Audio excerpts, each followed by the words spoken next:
few years ago, plastic bag waste in our city came to a tipping point. It was clear we had a bag problem. My department was tasked to reduce plastic bag consumption.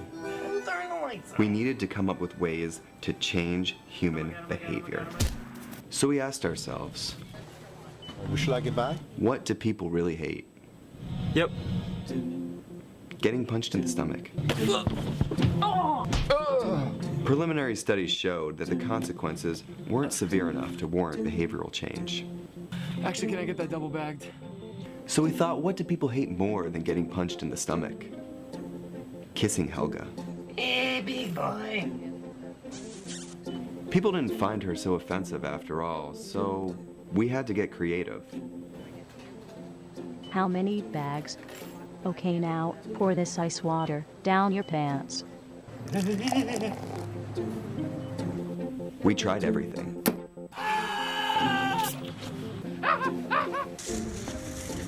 Eat this rat. Defuse this bomb. Even fighting your clone. After blowing through millions of dollars of government funds on research, I came up with a brilliant idea. Why don't we just charge 5 cents per bag? That's a stupid idea. Would you like a bag? Yes. 5 cents a bag. 5 cents? 5 cents? Do I still have the option of getting punched?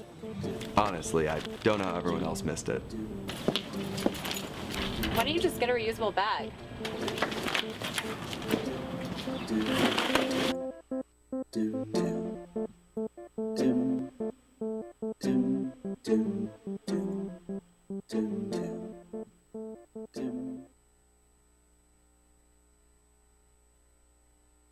The average text takes your eyes off the road for nearly 5 seconds. At highway speeds, that's enough time to travel the length of a football field.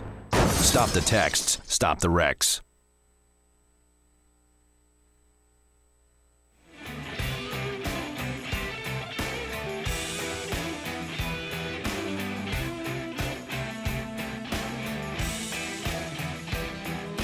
All right, friends and neighbors, hey, thank you so much for joining us on Free Speech today. Hope you're enjoying the program.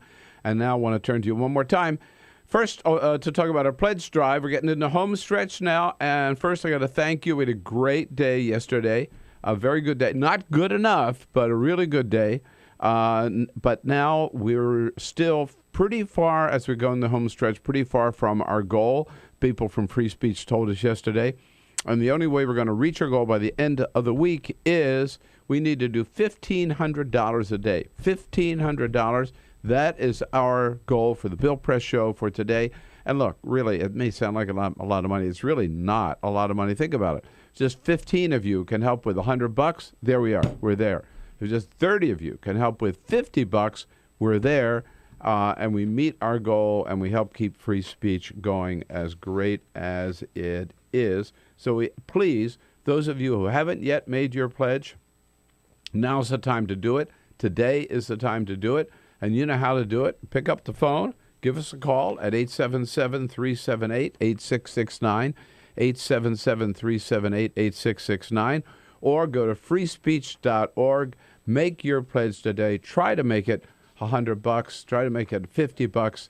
At least that much, and help us reach our goal. And you know how it is. I mean, Carol and I give a lot of money to charity. Sometimes you just write those checks to charity, and you feel good about it, but you don't really get anything for it other than knowing these organizations are doing a good job. But here you really do get something for your money. Number one, you get to see my smiling face every morning, and then Stephanie and Tom and Amy and David and all the rest of the good hosts on Free Speech TV is coming into your home every day. That continues with your help. And secondly, we've got some little goodies for you. If you can help with $60, one-time pledge of $60 will get you that fun little stamp you can use that says not to be used for bribing politicians, your dollars or your checks. For $120, help with $120, a one-time pledge, you'll get a copy of John Nichols from The Nation magazine, his great book about the evil of money in politics called Dollarocracy. Step it up to $240, that one-time pledge, and we'll send you the stamp, the Not for Bribing Politicians, and a copy of that book by John Nichols.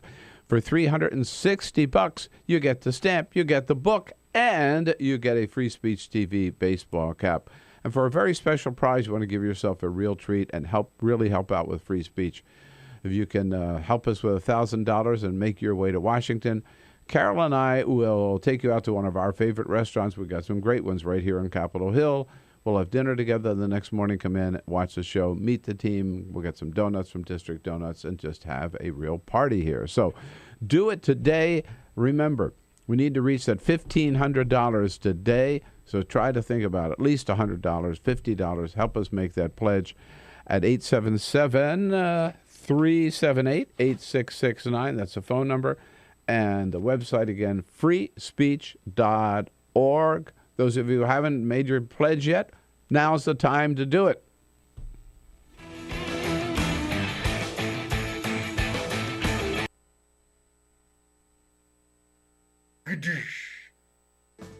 Before now, it's been difficult for criminals like us to know which states have loose gun laws. How would a criminal like me know which states permit me to carry loaded guns in their amusement parks, golf courses, or beaches? I have some violent friends. We all wear leather jackets and scream at women.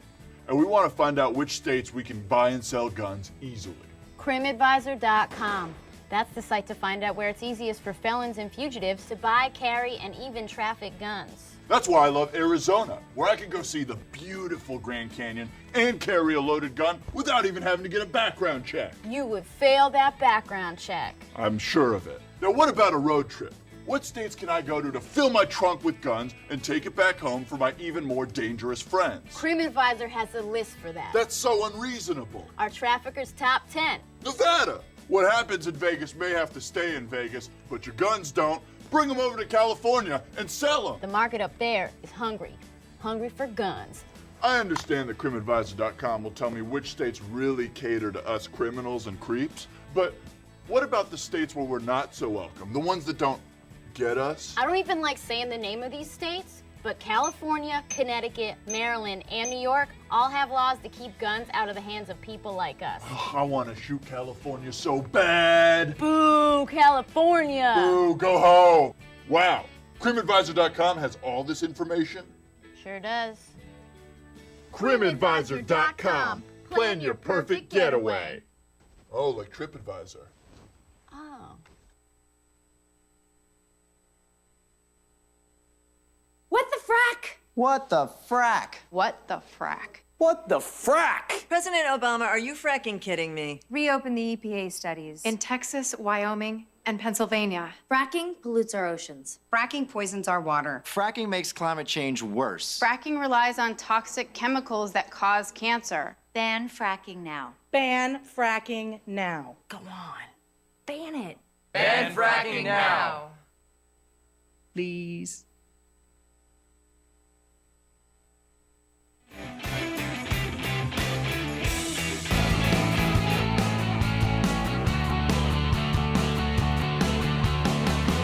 Broadcasting around the nation, on your radio, on your TV, and online.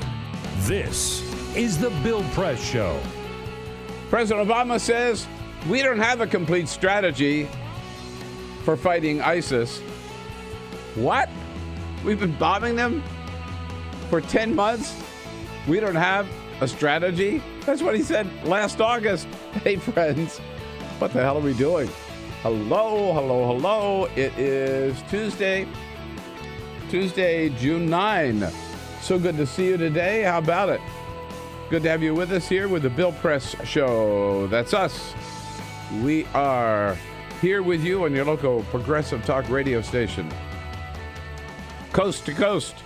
We are here with you on Free Speech TV nationwide and worldwide on our video stream.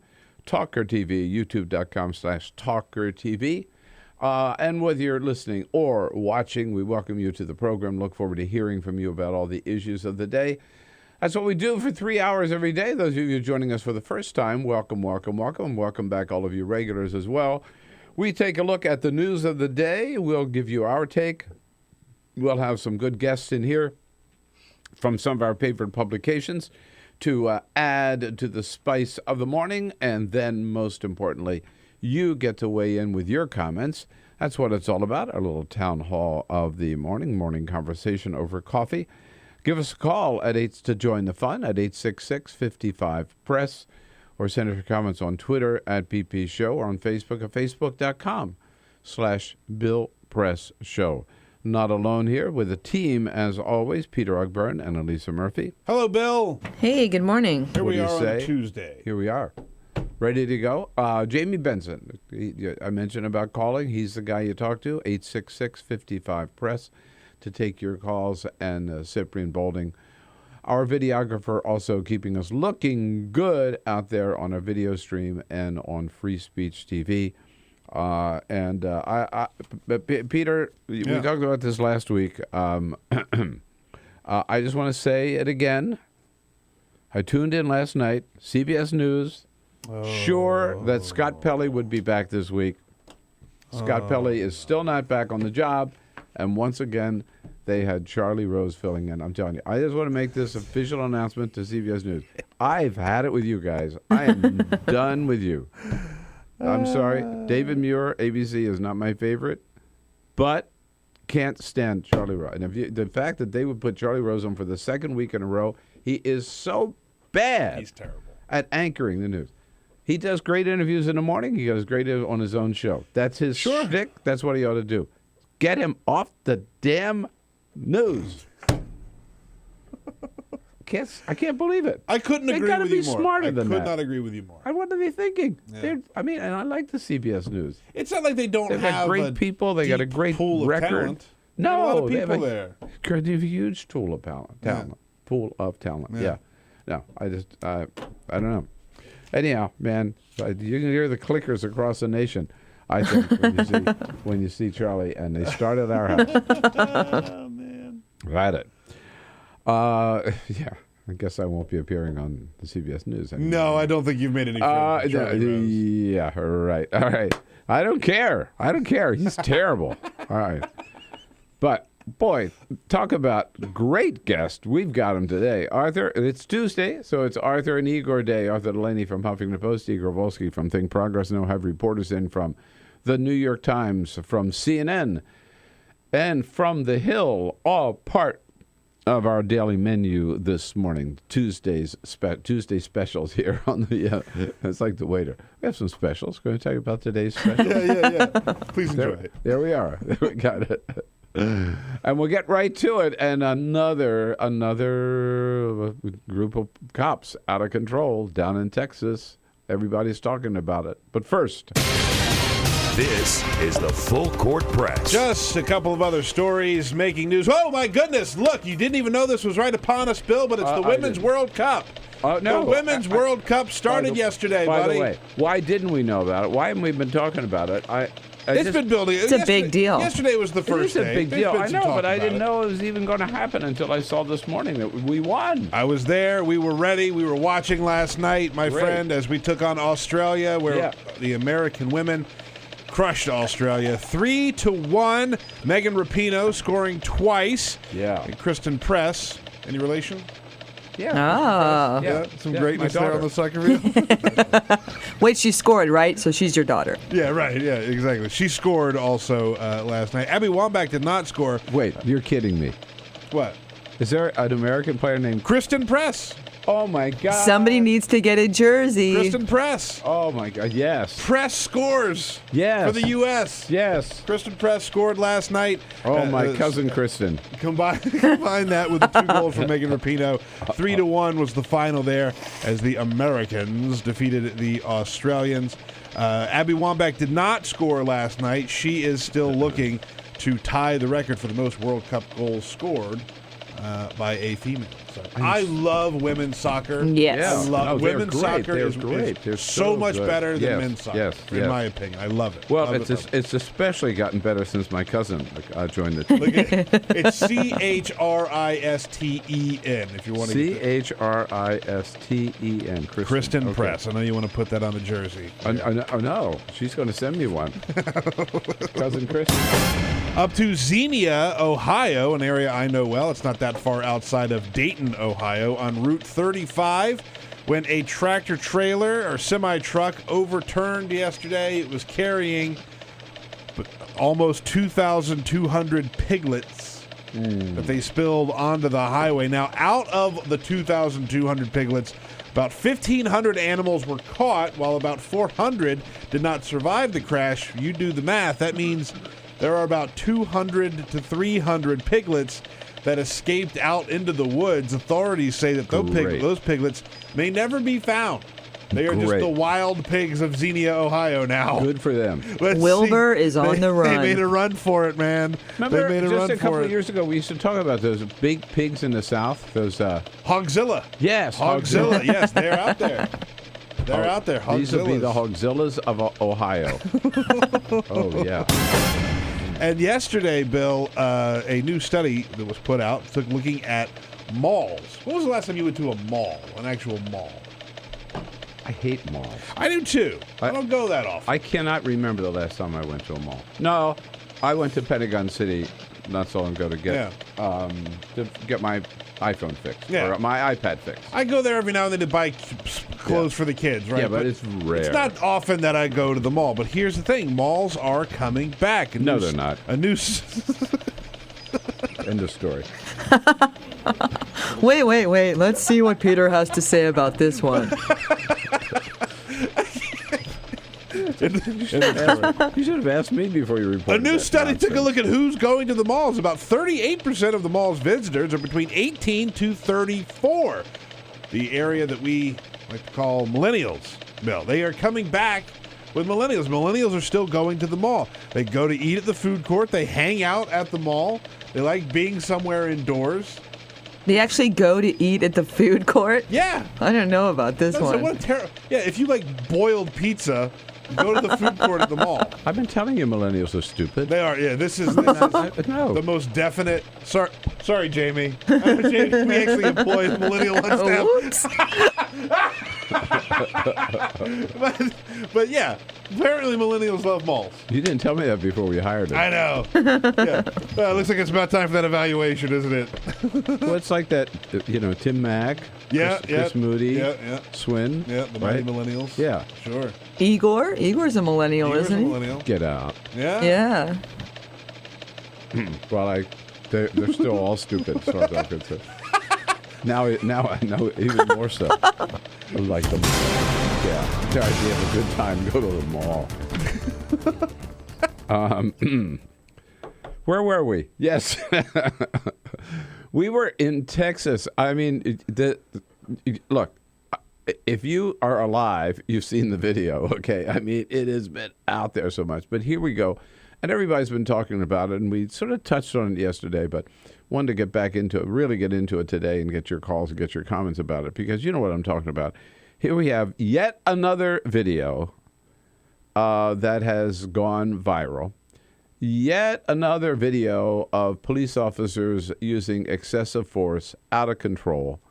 One particular police officer throwing this young girl, 15, down on the ground, jumping on top of her, and then pulling his gun.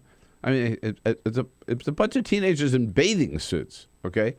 Maybe they weren't the most well-behaved teenagers, but they're teenagers in bathing suits, unarmed, this cop, jumping on throwing them on the ground. This one particular police officer down there in McKinney, Texas, and pulling his gun. And yet we have another police officer now who's been suspended pending an investigation. I mean, what is going on? It's just nonstop, it seems. And in this case, Peter, you've looked at it. I've looked at it. It appears, I mean, the facts are, in this community there, McKinney, Texas, and the Craig Ranch North Community Pool.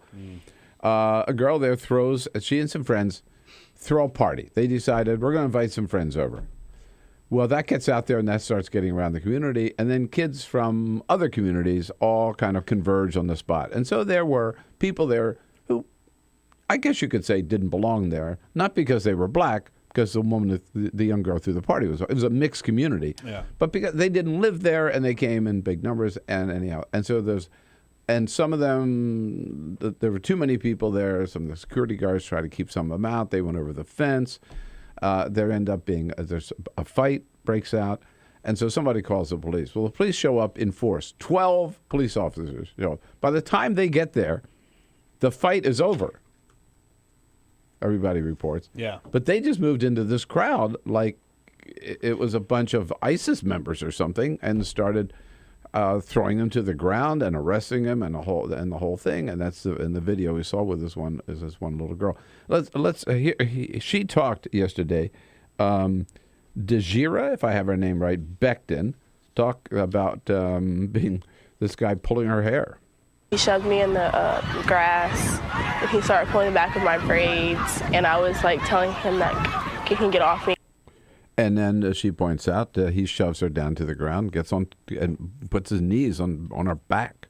He told me to keep walking, and I kept walking, and then I'm guessing he thought we were saying rude stuff to him, and he shoved me in the grass. And Tatiana Rhodes is a 19-year-old girl who, with her friends, decided to throw the party and invite some friends over. Oops. Everything could have been solved entirely way better than what it was. I mean, there were other officers that were actually nice to people. Yeah, this guy's just out of control. This makes you ask, what's going on? It's community after community after community. Thank God nobody was hurt here. Nobody was shot. But we're lucky. This is a trend that you see in some of these tapes and some of these encounters that the police have with people, especially far and away the majority of them being with people of color, is there's just aggression, immediate aggression and immediate anger. The way that the cops charge into this crowd. No, when you see that video, I mean, that guy, he didn't walk up to the scene. He ran up onto the scene. Like he was barking at people. Yeah, like he was pursuing again an armed criminal or something, right? Or somebody who just murdered somebody. Yeah, and the scene was relatively calm before he showed up. By the time, when they got there, the scene had calmed down again, right? Now, I mean, to be fair, again, not all the blame it goes, I guess, to the police officers, because some of the residents there said, black and white residents said, these kids came. They shouldn't have been there. There were too many of them. They were unruly. They were just like, let's have a party. So the things got a little out of control. But still, it's the response that then went over the top. And there's something about, these are officers. It seems to me, and God love them for what they do. I mean, I'd never do that job, putting that uniform on, putting my life on the line every day. I mean, so. And 99% of them are just outstanding individuals who are doing the best job they can, and we credit them and thank them for that. But there's something about some of them that these are people that ought to be trained when they get in a situation like that. They're the ones that ought to be calming people down, right? And too often, they're the ones that are flying off the handle. Like this guy. He was the most out-of-control person there. Yeah. You got to de-escalate the situation. It's something that we've seen a couple of times now. You've got to de-escalate the situation. That has got to be in your toolbox if you're a police officer. That's got to be one of the things that you're taught, is how to take a situation and cool things down. And in every one of these situations, they escalate it, they amp it up, they scare the hell out of everybody so that everybody's on edge, and then look at what happens. So here we are again. I have lost track of the days recently that we've been talking. And by the way, thanks for the video. I mean, it's almost a rule now. If you see a cop, pull out your cell phone out. And start taping. I mean, God, it's happened over and over again. Here we are again talking about excessive use of police force. There are two good points to add before we get to your calls at 866-55-PRESS about this incident in Texas. You saw the video. What do you think of it? Two good news, bits of good news on this front. North Charleston, South Carolina, murder charges filed against a police officer there who shot Walter Scott in the back when he was running away from him, and just absolutely indefensible. And thank God that officer is charged with murder. Yeah. And out in Cleveland, the police still haven't decided what they're going to do with the officer who showed up and within 4 seconds shot 12-year-old Tamir Rice for having a toy gun. the community leaders out there have said they're not going to wait. They're not going to wait for the police anymore. They're using a little used law that somebody discovered that enables them as members of the community to file murder charges against that police officer. And they're going ahead, and they're just not waiting for the police department to make its decision. So good news on that front, but this Texas thing is really bad news. 866-55-PRESS. Let's talk about it. This is the Bill Press Show.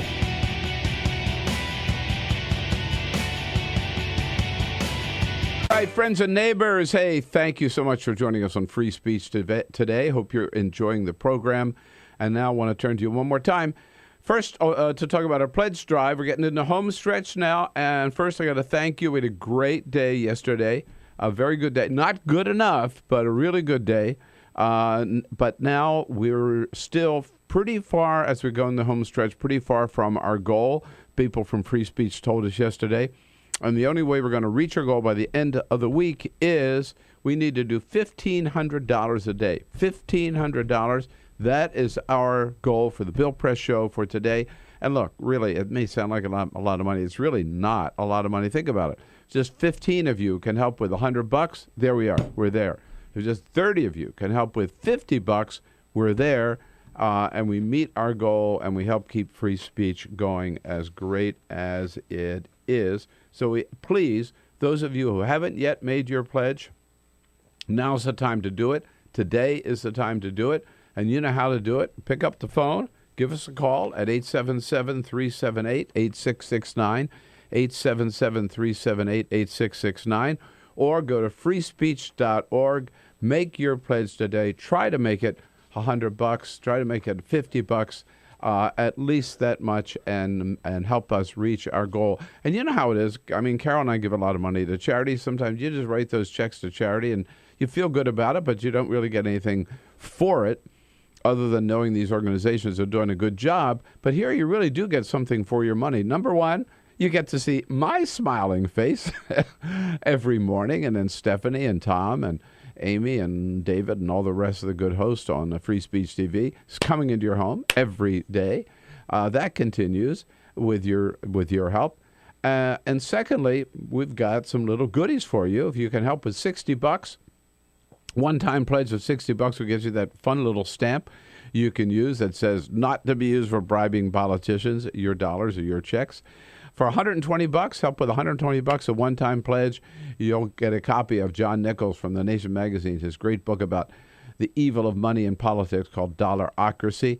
Step it up to $240, that one-time pledge, and we'll send you the stamp, the Not for Bribing Politicians, and a copy of that book by John Nichols. For $360, you get the stamp, you get the book, and you get a Free Speech TV baseball cap. And for a very special prize, you want to give yourself a real treat and really help out with free speech. If you can help us with $1,000 and make your way to Washington, Carol and I will take you out to one of our favorite restaurants. We've got some great ones right here on Capitol Hill. We'll have dinner together the next morning, come in, watch the show, meet the team. We'll get some donuts from District Donuts and just have a real party here. So do it today. Remember, we need to reach that $1,500 today. So try to think about at least $100, $50. Help us make that pledge at 877-378-8669. That's the phone number. And the website again, freespeech.org. Those of you who haven't made your pledge yet, now's the time to do it.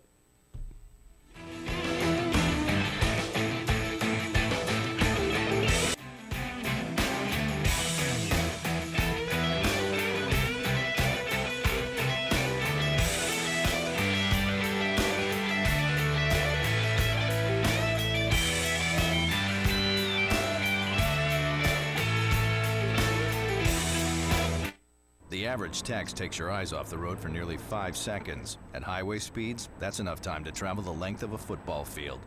Stop the texts, stop the wrecks.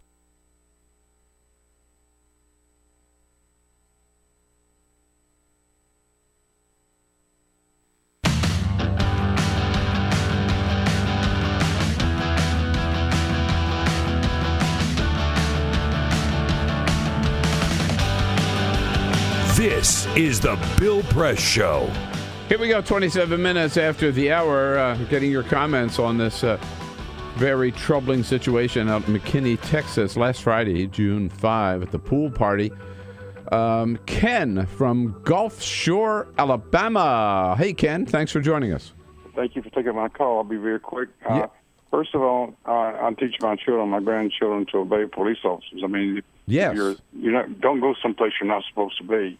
Secondly, when someone runs from a police officer, when he says halt, you should halt, stop. Otherwise, it's akin to resisting arrest. Now, I'm a libertarian, and I don't like strong police force or any agency of the government abusing their power. But I can see this thing heading towards a national police force if we're not careful, and which Al Sharpton, this charlatan, advocates. And I really don't think that's where we want to go at all, because it'd be akin again to the SS troops in Nazi Germany. So I think, Well, Ken, wait, whoa. That's not where we're heading, and that is not something that the Reverend Al Sharpton recommends. In fact, I'm sure he'd be the first one out there to lead the charge against it. But I do agree with you. I think we should teach our children to obey police officers. We should teach police officers to behave. This is the Bill Press Show.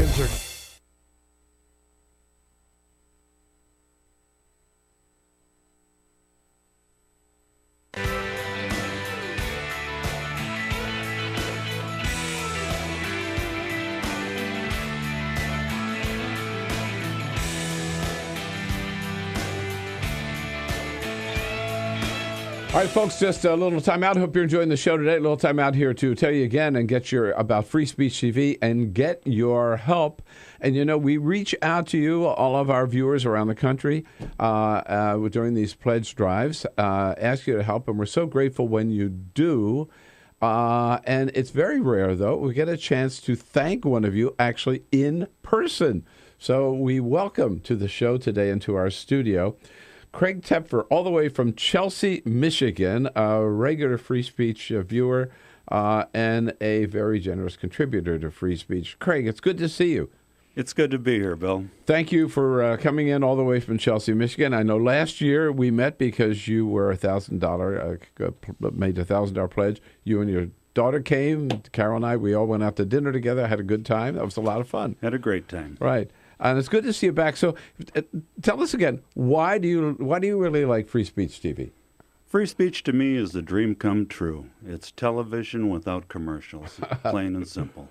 Yeah. And you like the people and obviously in the content on Free Speech? All of the regular programs plus all of the special programs you can't find anyplace else on the television set.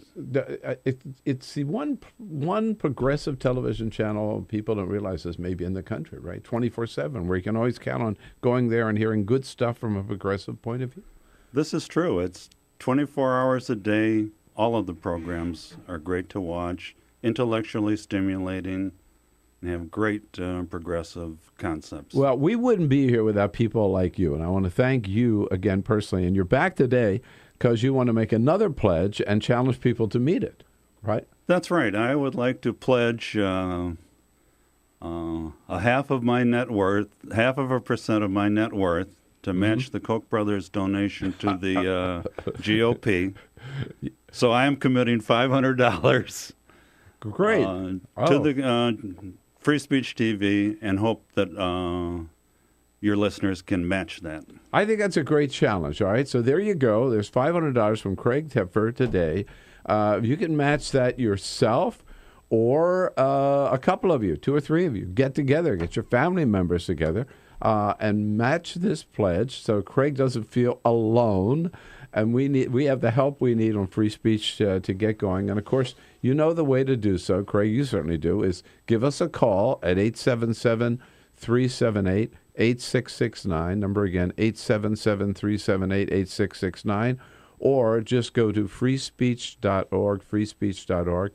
And, Craig, the other thing I want to congratulate you on, you are a pioneer in solar energy. I know you have a solar-powered car right now. So you're doing so many great things.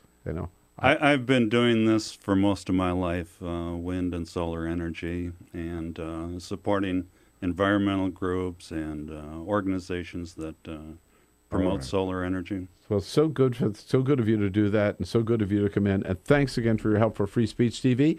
And match Craig Tepfer's $500 grant. Thank you, Craig. It's so important. Thank you.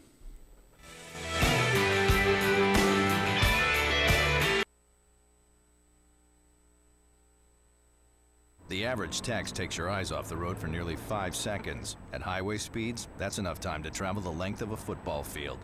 Stop the texts, stop the wrecks.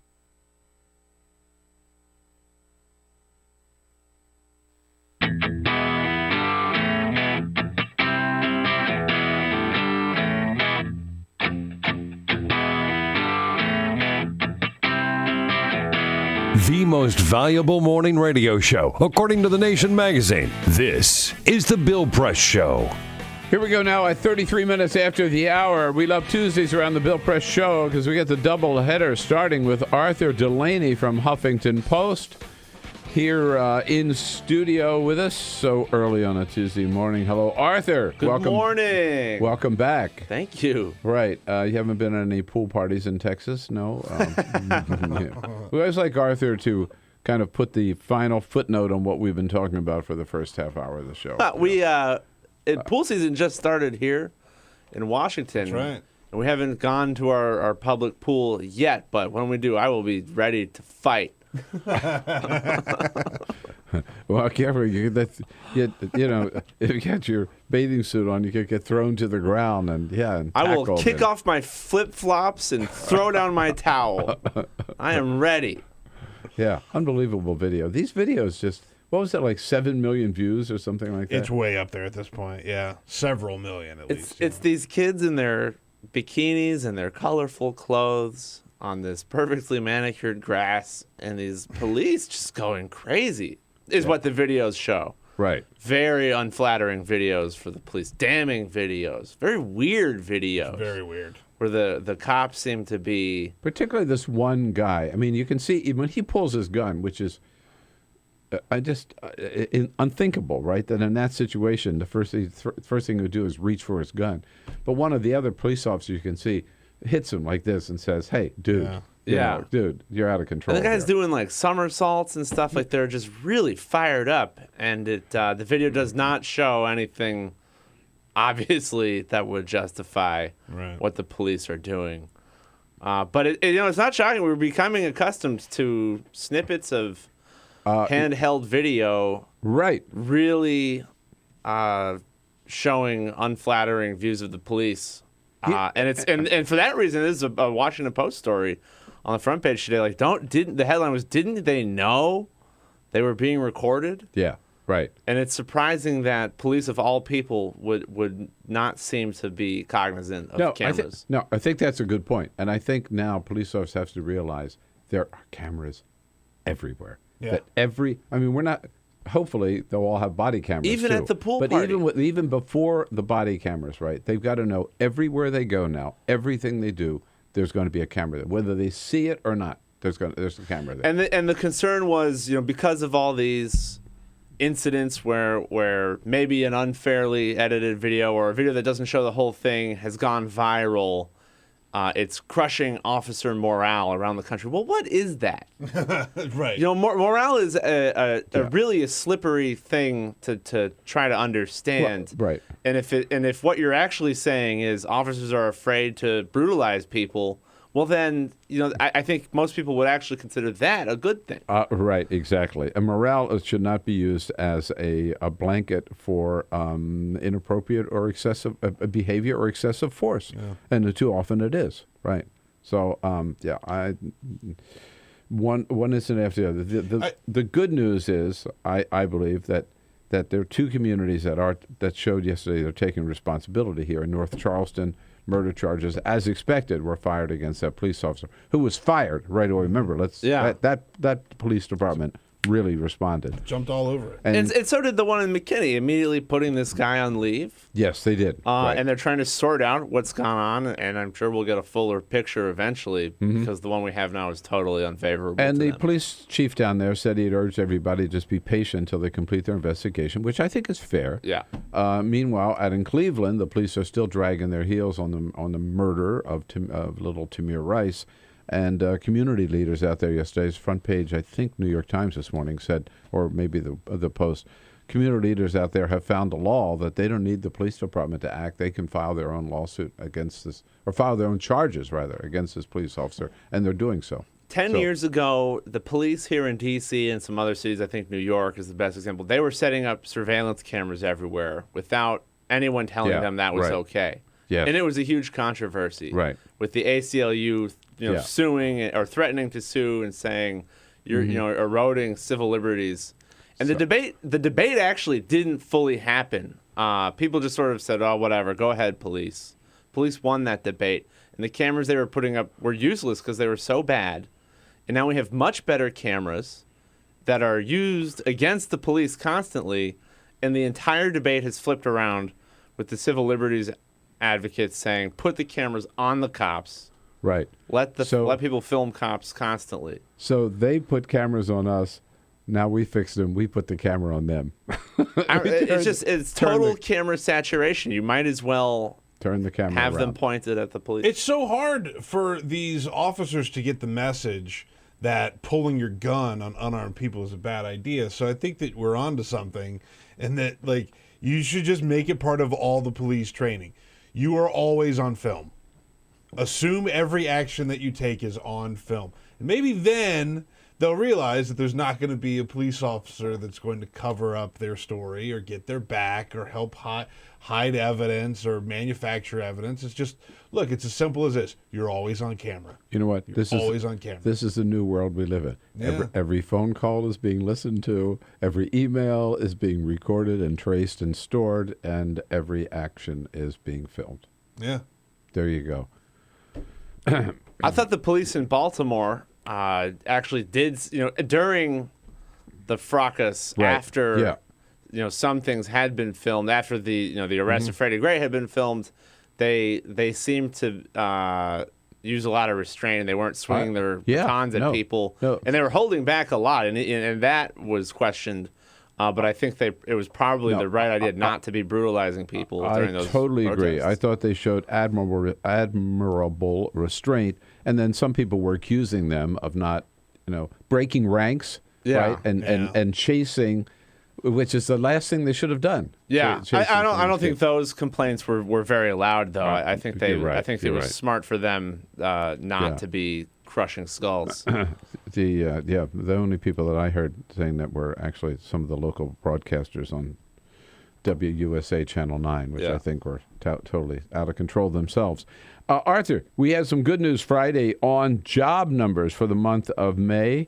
A pretty robust 288,000 new private sector jobs created. Yeah, not only what that. What does that tell us? Well, and the previous 2 months were revised upward. And they had been bad. Mm-hmm. Yeah, right. And it pushed the 3-month average to above 200,000 jobs. So we were like, oh, the jobs picture is less bleak than had been expected. And almost every metric in this report was positive. The number of unemployed, part-time workers, marginally attached workers, they all went down. The employment to population numbers were held steady or improved slightly. So it was a positive jobs report. Mm-hmm. Very positive, right. A lot of people in healthcare getting jobs could be an effect of the Affordable Care Act, or just baby boomers continuing to retire and become senior citizens. So it was really good. To look for something sad to say about this, I turned to Dean Baker of the Center for Economic and Policy Studies, and he said, well, look, first quarter GDP growth was negative.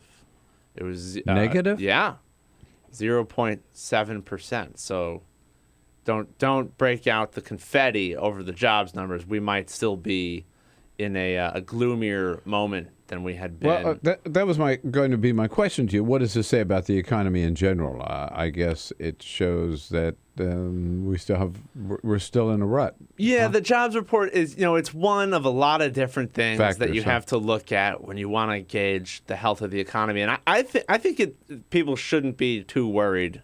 But I just wanted to point to this one sad thing that I was looking at, because I think Dean Baker is really smart, and he has a good point. Negative GDP growth is bad. Terrible weather explains part of that, but that's according to his thinking, and I think it makes sense. That shouldn't have been enough to give us a negative number. And if you have 3 consecutive quarters of negative numbers, that's when you get an official recession. I don't know if anyone expects that to happen, but it's an important thing to pay attention to. Is this a time that we can expect continuing good job numbers because of good weather, construction? No, these numbers are supposed to be seasonally adjusted. So weather is not. You shouldn't head into summer thinking, this will be great. But we did have unusually severe weather this winter with polar vortexes and stuff that isn't part of the de rigueur. Which must have cut down on some job opportunities. Well, yes, but that's the kind of thing they do correct for. Like construction employment goes down in winter, so they know about that. But it was worse than usual, so it had a bigger effect than what their models may have. And what particular sectors are we looking at? Particularly healthcare? Is that where healthcare did strongest? Temp service is doing well. Retail and restaurants are doing well. Manufacturing is doing okay, adding 5,000 jobs, but still not as still down 1 million jobs since the recession started. And one reason for that could be the trade deficit, something that doesn't get any attention really, even though one of the hottest political issues is trade. Yeah. And I haven't heard anyone explain how this massive trade policy, the TPP, would improve the trade deficit, which would be nice. Which would be nice. I mean, the labor unions argue that it will even make it worse, right, and that it will cost millions more of American jobs, just like NAFTA did. They argue that point, but I haven't seen any evidence to the contrary that it will. Well, it's just something that is not. It doesn't get a lot of attention. Right. Which is odd. You'd think the advocates of the TPP would try to make more noise about that, but I think it just goes to show you how obscure the whole thing is and how hard it is to explain why it would be good. Meanwhile, seniors in Wisconsin finding it harder than ever if they have to depend even temporarily on food stamps. Arthur Delaney, your latest story on that. Tell us all about it when we come back. Arthur here from Huffington Post, HuffingtonPost.com, and ready to take your questions, your comments, your suggestions. 866-whatever.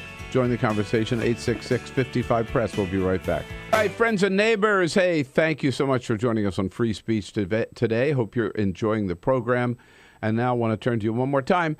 First, to talk about our pledge drive. We're getting into the home stretch now. And first, I got to thank you. We had a great day yesterday. A very good day. Not good enough, but a really good day.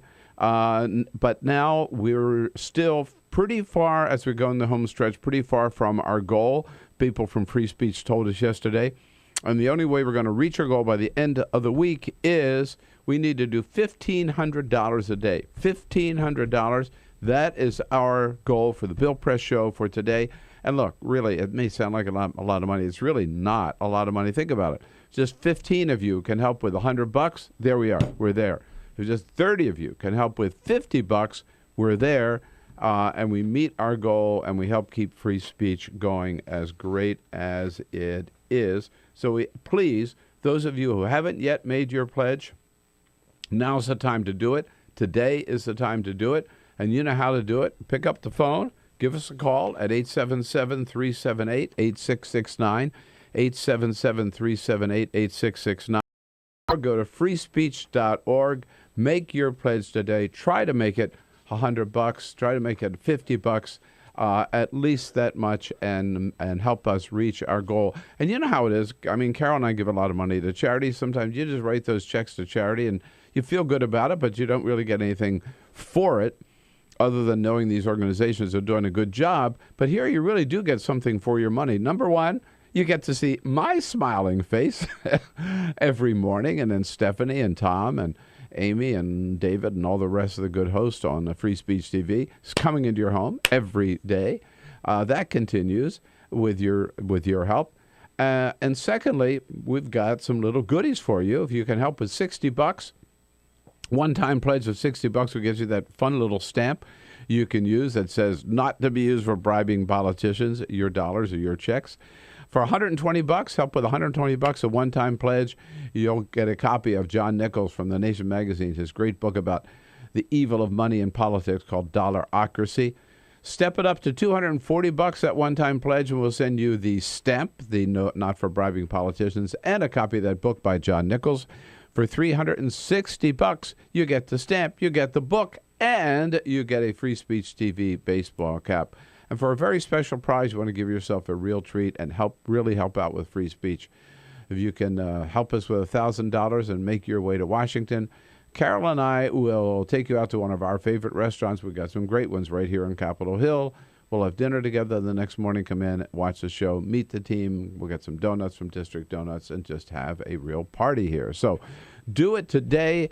Remember, we need to reach that $1,500 today. So try to think about at least $100, $50. Help us make that pledge at 877-378-8669. That's the phone number.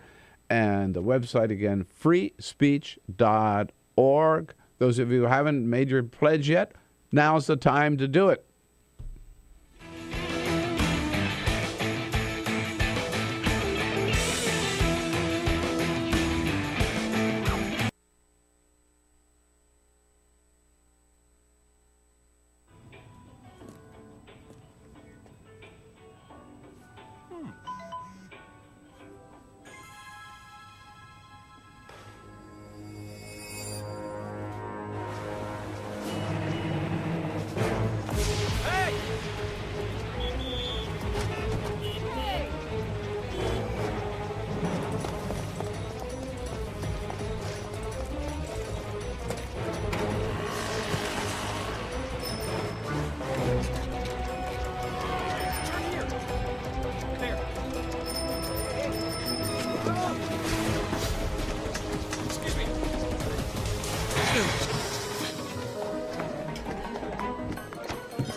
Arthur's doppelganger, Igor Volsky, joins us at the top of the next hour.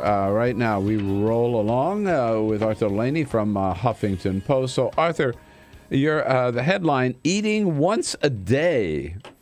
Food stamps? I mean, hang on. Don't they provide a little bit more than that for your story about Wisconsin seniors? I just wanted to say before we discuss the story that when you said people can call and talk to me about whatever, that's really true. It doesn't have to be about the economy or the safety net. That's right. If you have a question about cooking or physical fitness, or you're learning an instrument, or you have a romantic problem, just please feel free to call. I'd be happy to talk about it.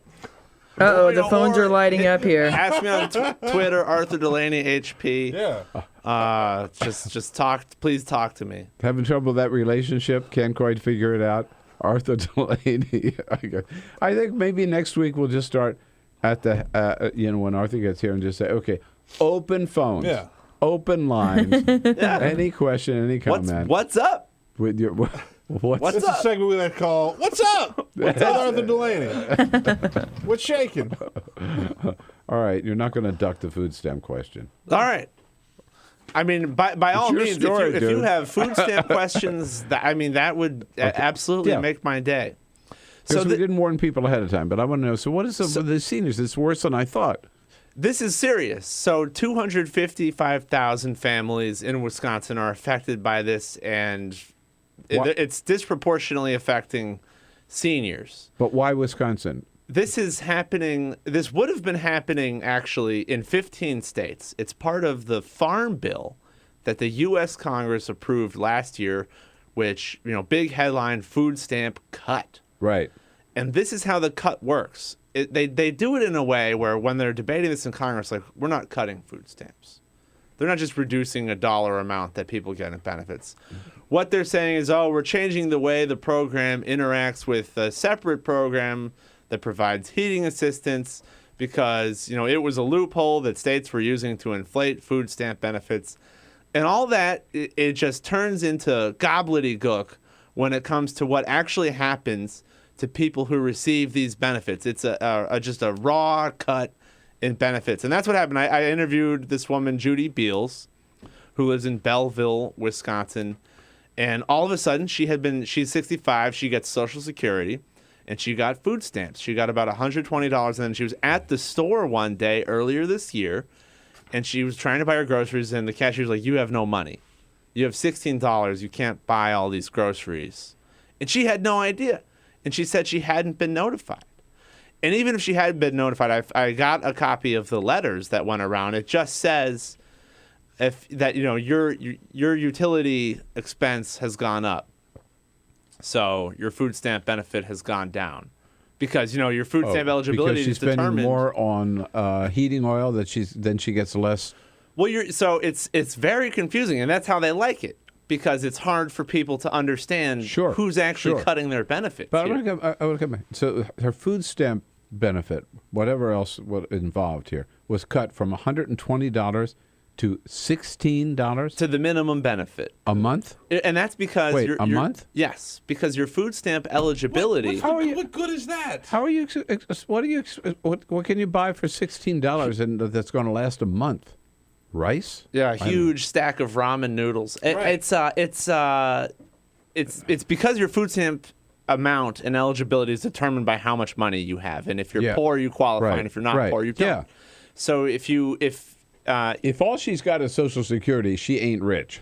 So there had been the state had previously been using this other heating assistance program to reduce the gross income calculation for a lot of people, and said if you qualify for this heating assistance program, you automatically have your income reduced by like $500 in our calculation.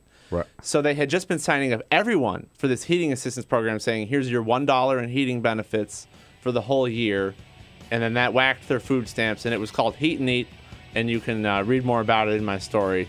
I wasted too much time talking about. No, you didn't. No, it's outrageous. HuffingtonPost.com. And you know what? This is a strike against Scott Walker. That's right, and he could have prevented this from happening. Most states in this position actually did take action. Arthur, thank you for being here. Thank you for being on the job. Thank you for having me. All right, see you next week. This is the Bill Press Show.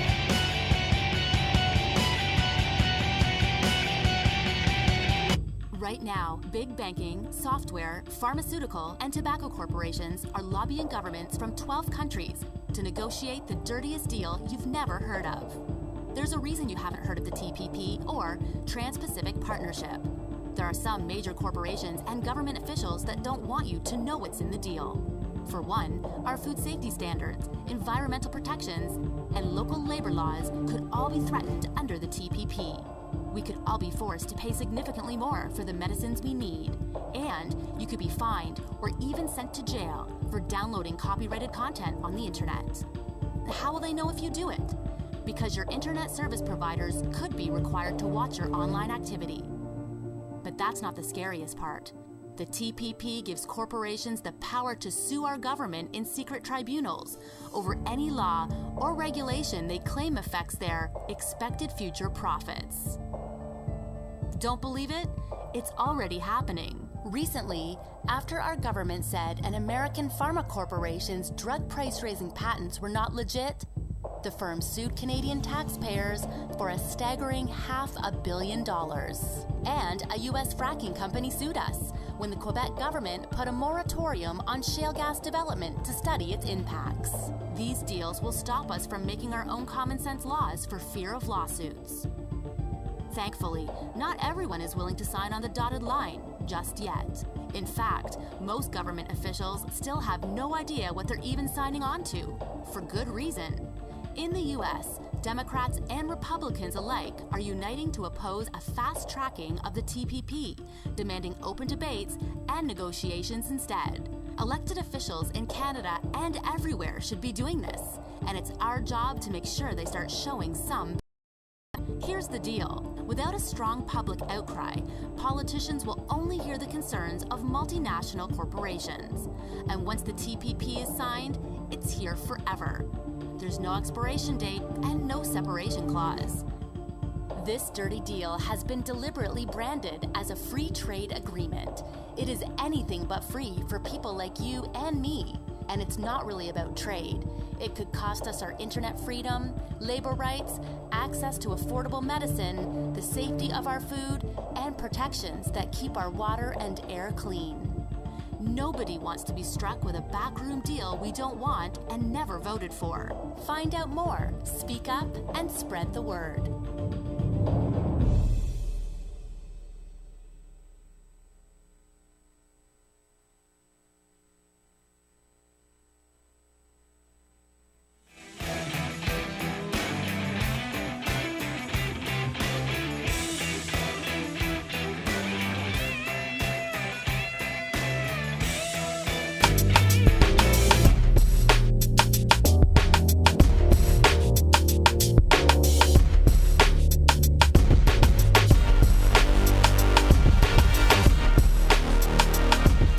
Igor Volsky from Think Progress joining us at the top of the next hour. This See you is then. the Bill Press Show.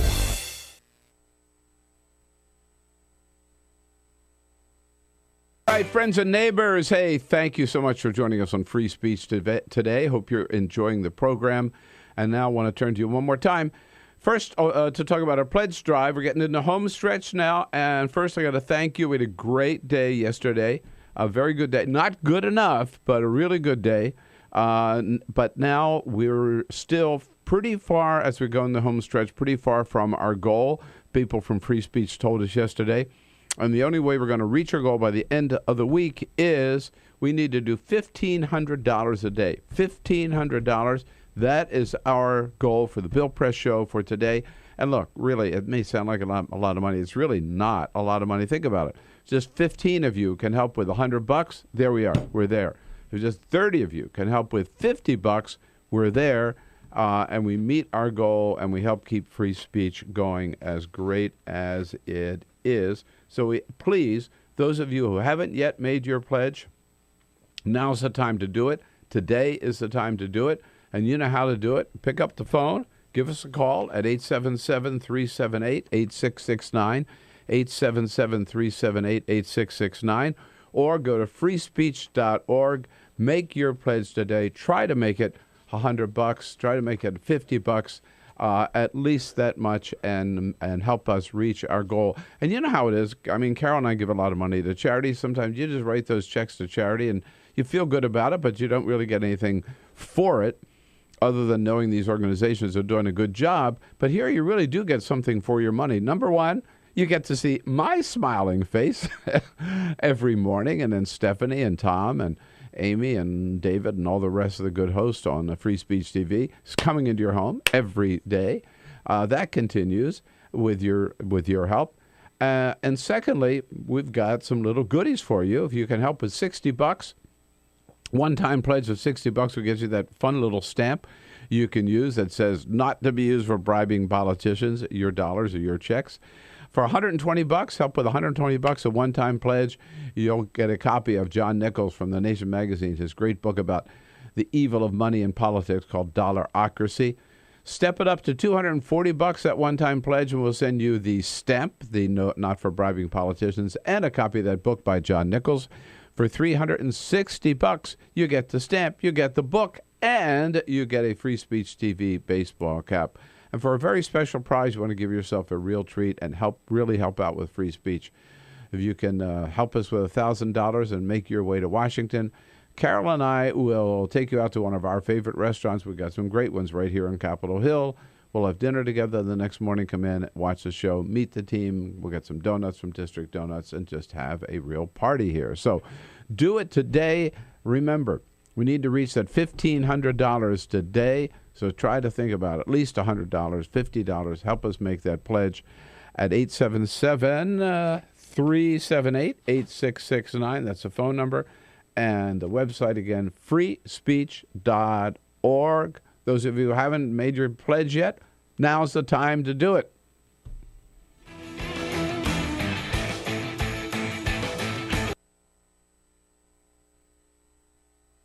Silicon Valley, Santa Clara County is often portrayed as a role model for the rest of the country. The county has some of the highest salaries and most expensive real estate in America, thanks in large part to the phenomenal success of tech companies such as Google, Yahoo, Intel, Adobe, and of course Apple, the nation's wealthiest and most profitable company. But Santa Clara County also has a more unseemly distinction. I'm standing near downtown San Jose, inside what is by some accounts the largest homeless encampment in America. The Jungle, as it's known, occupies a 65-acre stretch of creek where about 300 people live in makeshift structures. It's less of a homeless encampment than a full-blown shantytown. This being the largest homeless encampment in the United States, and us having Silicon Valley with Steve Jobs and all this cash, we're not supposed to have this kind of homeless problem. You know what I mean? I done been shot with a pellet gun like 4 times, attacked with baseball bats, my house set on fire. This is like hell on earth. I mean, this is like something you will not see. You have to see to believe, actually. It's like fourth world conditions.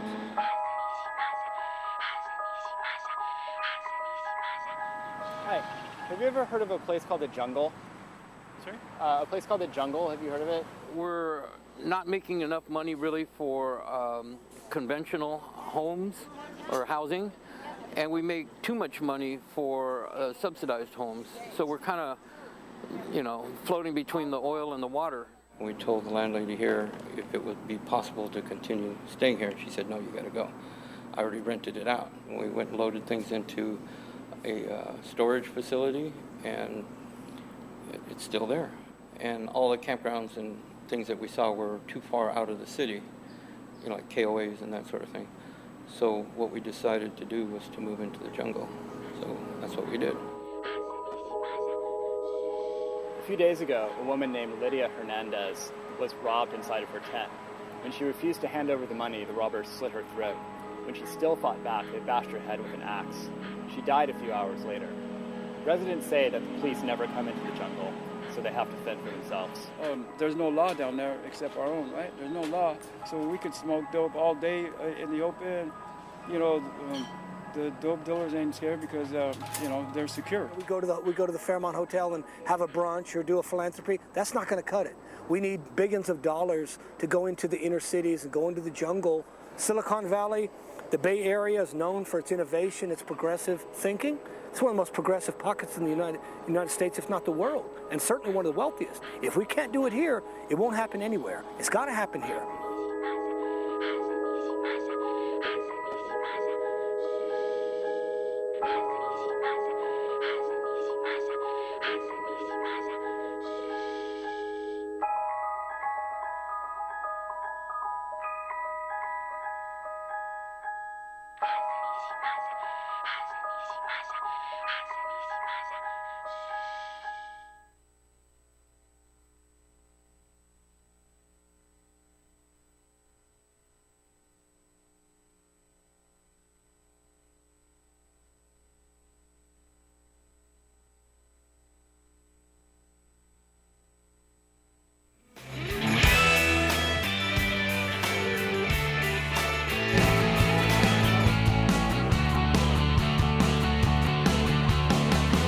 Broadcasting around the nation, on your radio, on your TV, and online. This is The Bill Press Show. President Obama says we have no complete strategy for dealing with ISIS.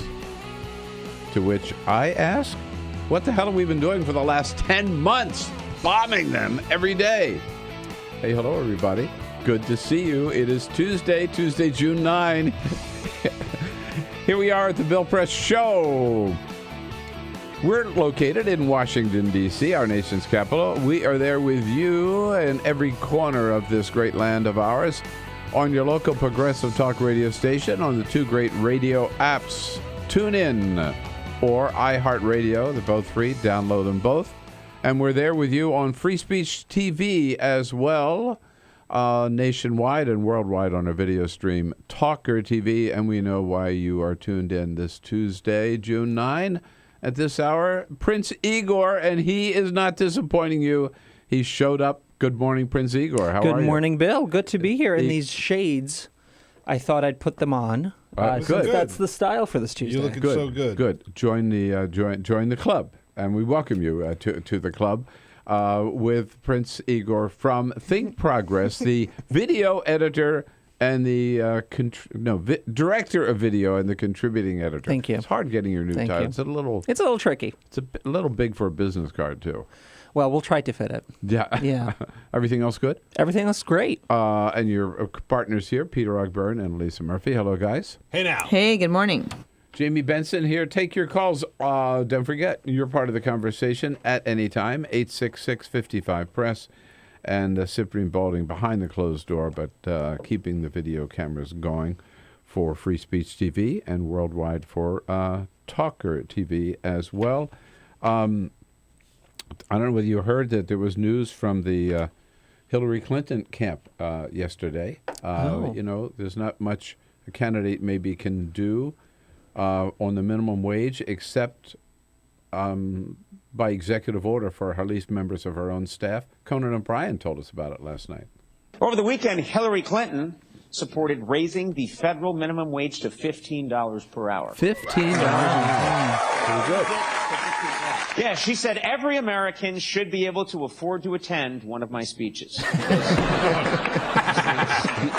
things aren't free. Actually, $15 will not get you into one. Not even close. No. Price tag is a little higher than that. We got lots to talk about with Igor, including President Obama saying no complete strategy on ISIS. What is that all about? But first, this is the Full Court Press. Just a couple of other stories. Brought to you today by Health Mart Pharmacies. Visit healthmart.com for the locally owned pharmacy near you. Now, Peter. Now I'll take it away with a couple of other stories making news. There is a new survey going on. It's in the UK. The group Surfers Against Sewage are going to be taking a look at the effects of marine pollution on human health. The program is called Beach Bums because what they're doing is they are going to be swabbing the rear ends of surfers to find out what kind of effect being in the water that much has had on their health. So they say that surfers swallow about 10 times more water than people who swim in the ocean. So they're just going to be gently swabbing them to find out, in a very tender way, to find out what kind of bacteria or what other issues they might be having and see what kind of effect the marine life and marine pollution, things like that, have had on their bodies. Could I get this straight? They're doing this study to find out if sewage is bad for people who are swimming in the ocean? Not necessarily sewage. Then it's Pollution? sewage and waste and pollution and things They like need that. a federal study to determine this? Well, it's to find out how it's affecting the human body what we're dumping into the oceans. It's bad, but how bad is it? Right, we're dumping things in the oceans. I could save them a lot of money. Bill's going to conduct a study. Yes, yeah. Right. Mm-hmm. Don't dump it in the ocean. Yesterday, I don't know if you knew this, and I don't know how we missed it. It was the birthday, the 20th birthday of the Frappuccino. Woo. The Starbucks Frappuccino, the blended coffee, cream, ice concoction. It was Barbara Bush's 90th birthday. We celebrated that. We celebrated that. So we didn't. So we missed the Frappuccino's birthday. Frappuccino, yeah. Well, yesterday, Starbucks celebrated by unveiling 6 new flavors of Frappuccino. Ooh. You ready to hear what these are? Yeah. Caramel cocoa cluster. No. Cinnamon roll. No. Cotton candy. No. Absolutely not. Cupcake. No. Lemon bar and red velvet cake. No. What kind of birthday is this? Yeah, right. The caramel cocoa cluster has toffee nut syrup with coffee, dark caramel sauce, and mocha sauce. You get a 16-ounce. No, that sounds pretty good. Yeah. If you get a 16-ounce grande, that is 470 calories in that one. There are also other ones that clock in with heavier calories. The cinnamon roll one has cinnamon dolce syrup, white chocolate mocha sauce, vanilla bean, coffee, topping, and a 16-ounce grande comes with 510 calories there. You know, Peter, next year when it turns 21, they're adding alcohol to it. Yeah, right. Ooh, that'll be exciting. What I Great heard. idea that would be. Yeah. And while we're on this junk food kick and talking about calories, we go to the San Diego County Fair, where there is a vendor there called Chicken Charlie's, and they have a new item that you can buy if you want to eat some deep-fried fair food, right? We know fair food is typically bad, right? So they serve things there like deep-fried Oreos, deep-fried Kool-Aid. There's a triple-decker Krispy Kreme cheeseburger. But there's a new item that they're selling at Chicken Charlie's. It's a deep-fried Slim Fast bar. No way. Oh, my goodness. That is hilarious. He said he realizes that nobody's going to buy this, but he said it's just too funny not to. The guy that runs it is a guy named Chicken Charlie Bogazian. So he says Chicken Charlie. deep fried Slim Fast bar, because why the hell not? Oh, that is amazing. That is too good. Wash that down with a Frappuccino? No, with a Diet Coke. Of course. Of course, get a Diet Coke. Igor, let's start with the president's news conference yesterday. He stunned reporters when they asked him, how is it going with ISIS? And you, with your G7 partners, talked about lining up more support for the campaign against ISIS. And the president made a pretty shocking admission here. We don't yet have a complete strategy because it requires commitments on the part of the Iraqis as well.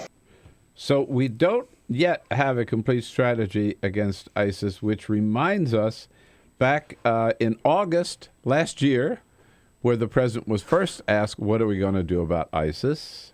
I don't want to put the cart before the horse. We don't have a strategy yet. I think what I've seen in some of the news reports suggests that folks are getting a little further ahead of where we're at than we currently are. So he said then we don't have a strategy. We've been bombing them for 10 months, and now he says we still don't have a strategy because, he added, so much of it depends on the Iraqi government. Yeah, this is where his love for nuance really gets him in trouble time and time again. We all know what he was trying to say, that there's really no political solution, political strategy to Iraq, because that's how you're going to solve this problem. If you work with the Iraqis, you can bomb them all you want, which we're doing to a large degree, but until you have a way to make sure you train enough Iraqi forces, that the Iraqi police can stand up, the Iraqi forces can stand up, and there's a true political solution, it's not going to be enough. The military component is simply not going to get it done. That's what he was getting at. He just phrased it in this very troubling way that's going to fuel the 2016 cycle, because already Republicans have been hitting him on not having a plan, not having an overarching vision for the Middle East or for his foreign policy more general. And this we're going to hear in sound bites in attack ads for months to come, Bill. And a lot of Democrats who fear a third war in the Middle East or a second Iraq war are worried about this too, because it's the lack of direction, if you will. What I wonder is, why didn't the president just say, this is what presidents do, right? Yes, of course we have a strategy against ISIS. And we're carrying it out now, and it's working. And here's what it is. And that's what the administration has been arguing. The administration officials have been saying for months now, that we killed that high-value target a couple of months ago, that right before ISIS took over Anbar province, that we are making progress, that we have better intelligence leads, that we have more insight into what ISIS is doing. They've been making the case. He just kind of stepped in it. Or at least maybe they haven't rolled back ISIS, but at least they've contained them, right? There are They've gained no more territory, right? Whatever. I mean, the crazy thing is, on the same day the president made these comments yesterday, the New York Times had an article, front page piece, that was clearly fed by the administration about all of the intelligence they've gotten from a raid recently and how useful that's become in a way to shape this narrative that the United States is, in fact, making inroads against ISIS. The administration has done all of this work, and the president, because of an artful language, kind of washes all that away. Yeah, front page, New York Times this morning. A raid on ISIS yields a trove of intelligence. Yeah. Right. He's just like out of step on that. But I want to go back because when he finally did, after a week or so, 10 days after he said last August, we don't have a strategy, he came back and said, okay, here we have a strategy now, and here's what it is.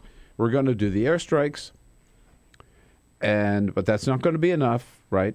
And so the other parts of this strategy are a stable Iraqi government, new stable Iraqi government, retrained and rearmed Iraqi military, training and arming the moderate Syrian opposition, and then we get some help from the other Arab nations in this, right?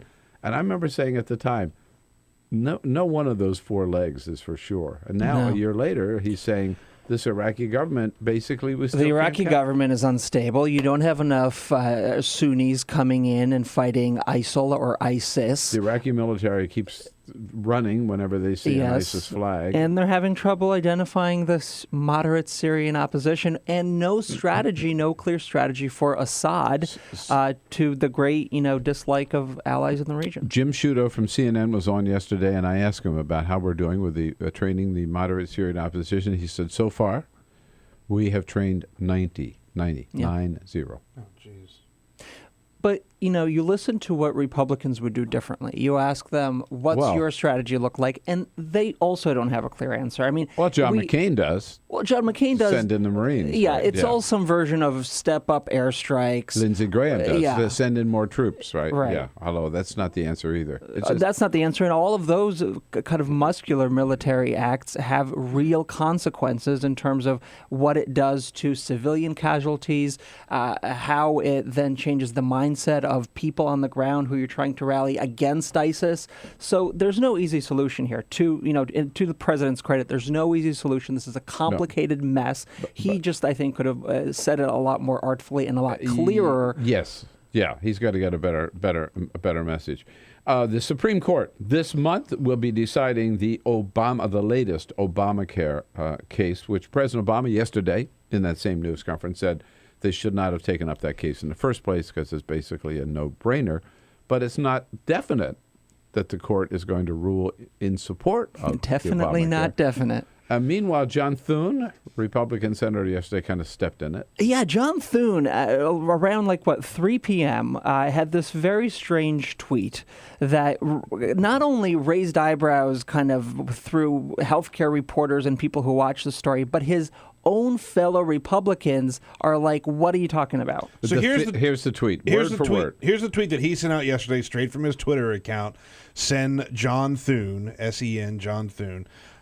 Quote, 6 million people risk losing their health care subsidies, yet POTUS continues to deny that Obamacare is bad for the American people. Yeah, now if you'll remember, the reason why the 6 million people could lose their health care subsidies is because conservatives Republicans filed a lawsuit challenging subsidies that go through a federal exchange. So that if you're in a state where there's a federal exchange and you require subsidies, this lawsuit would say you don't qualify for subsidies. You only qualify if you're in a state exchange. Yeah, Thune is trying to argue that there's some fault in the ACA that would cause 6 million people to lose their subsidies, when the reality is if they lose their subsidies, the people to blame are the justices, number one, and number two, the conservatives and Republicans who supported and pushed this lawsuit through the courts. On this silly little phrase. These 6 words, yeah.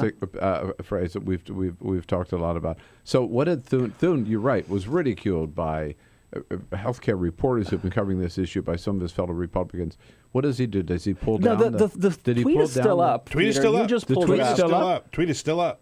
Still up. I think he would argue, and I haven't seen if they said anything. He would argue that the proponents of this lawsuit say that the drafting of the ACA was done in such a haphazard, poor way that it was written sloppily, and that's why you have the problems. That's why you have the lawsuit. So, in effect, they would argue Obama is to blame because he wrote it very inartfully, actually.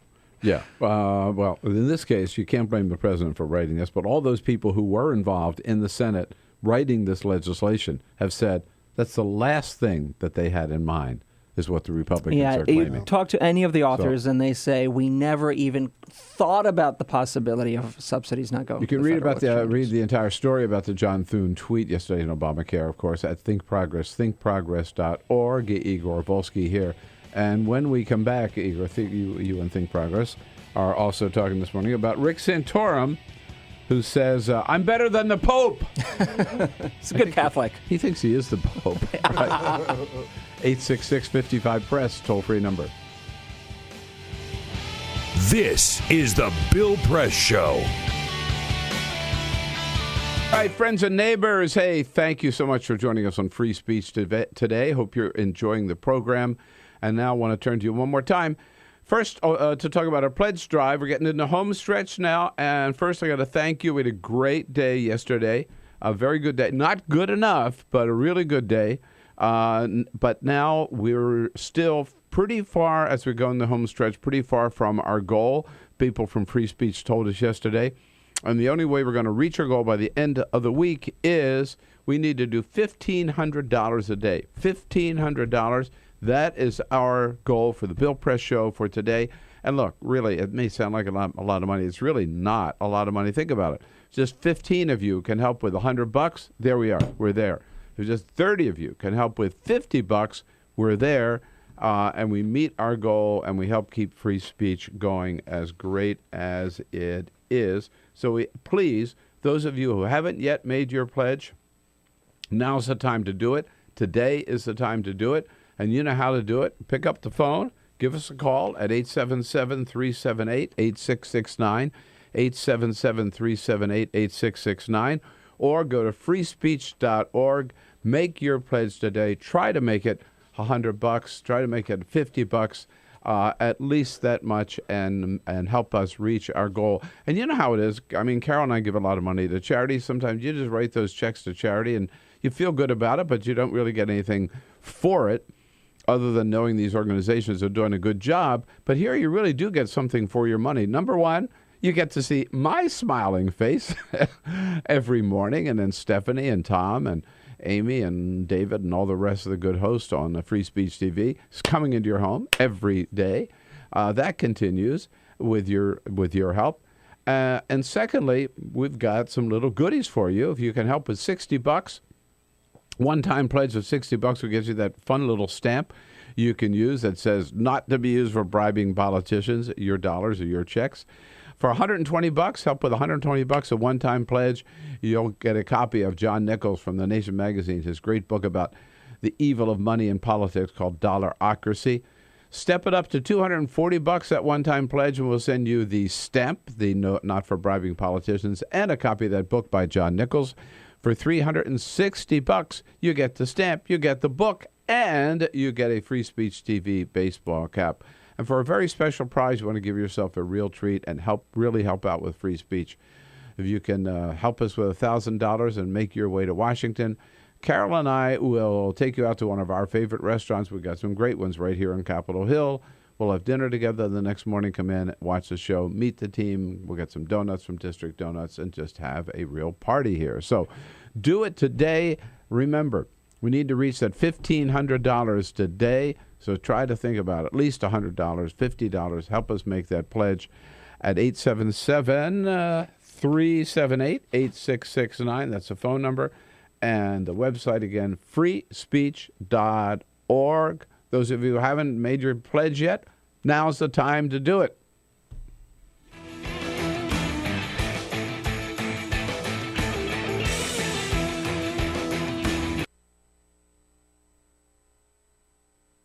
The average text takes your eyes off the road for nearly 5 seconds. At highway speeds, that's enough time to travel the length of a football field. Stop the texts, stop the wrecks.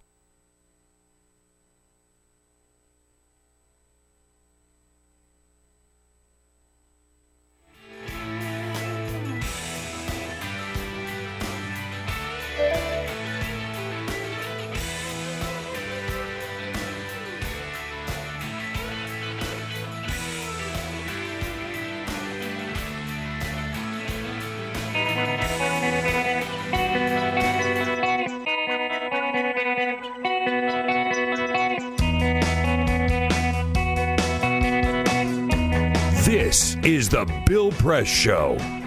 27 minutes after the hour. We're just about running out of time here. Igor Volsky with us from Think Progress, director of video there at Think Progress and contributing editor. Igor, I wanted to ask you about Santorum, but this news that we just noticed during the break. Donald Rumsfeld, in an interview, here it is with the British Times, has said that President George Bush was wrong to try to build a democracy in Iraq. He says he's not one who thinks that our template of democracy fits everywhere in the world. And the idea we could fashion a democracy in Iraq seemed unrealistic. I was concerned about it from the beginning. Oh! Right, now we find out. Now he tells us. That is one of the most frustrating things I've ever heard. You remember the During all entire that case. time. The entire case for war was building a democracy in Iraq, Yes. getting rid of Saddam, building a democracy, vanquishing the area of terrorism, bringing freedom to the people what of we were Iraq. told. And no one was a louder cheerleader than Donald Rumsfeld. Exactly. Right. I mean, the whole gang, Condi Rice and Donald Rumsfeld and Dick Cheney and George W. Bush. We certainly never heard at all Donald Rumsfeld had any... Unbelievable. Unbelievable. So is he just, I don't know, disloyal here to Bush, or is he telling the truth now? Who knows? Who knows? See, that's the thing about, there are some unknowns, and then there's some known unknowns. And then there are known unknowns, I guess. I don't know. I can't keep up with that. That's right. Igor Volsky, great to see you. Good to see you, Bill. This is the Bill Press Show.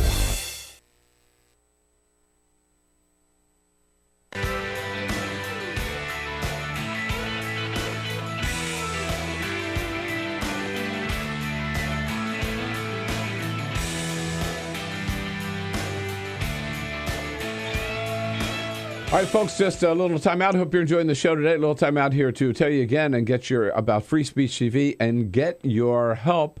And, you know, we reach out to you, all of our viewers around the country, during these pledge drives, ask you to help. And we're so grateful when you do. And it's very rare, though. We get a chance to thank one of you actually in person. So we welcome to the show today and to our studio Craig Tepfer, all the way from Chelsea, Michigan, a regular Free Speech viewer and a very generous contributor to Free Speech. Craig, it's good to see you. It's good to be here, Bill. Thank you for coming in all the way from Chelsea, Michigan. I know last year we met because you were made a $1,000 pledge. You and your daughter came. Carol and I, we all went out to dinner together. Had a good time. That was a lot of fun. Had a great time. Right. And it's good to see you back. So tell us again, why do you really like Free Speech TV? Free speech to me is the dream come true. It's television without commercials, plain and simple. Yeah. And you like the people and obviously in the content on Free Speech? All of the regular programs plus all of the special programs you can't find anyplace else on the television set. It's the one progressive television channel people don't realize is maybe in the country, right? 24/7, where you can always count on going there and hearing good stuff from a progressive point of view. This is true. It's 24 hours a day. All of the programs are great to watch, intellectually stimulating, and have great progressive concepts. Well, we wouldn't be here without people like you, and I want to thank you again personally. And you're back today because you want to make another pledge and challenge people to meet it, right? That's right. I would like to pledge a half of my net worth, 0.5% of my net worth, to match the Koch brothers' donation to the GOP. So I am committing $500. Great. To the Free Speech TV, and hope that your listeners can match that. I think that's a great challenge. All right, so there you go. There's $500 from Craig Tepfer today. You can match that yourself, or a couple of you, 2 or 3 of you, get together, get your family members together, and match this pledge so Craig doesn't feel alone. And we have the help we need on Free Speech to get going. And, of course, you know the way to do so, Craig, you certainly do, is give us a call at 877-378-8669. Number again, 877-378-8669. Or just go to freespeech.org, freespeech.org.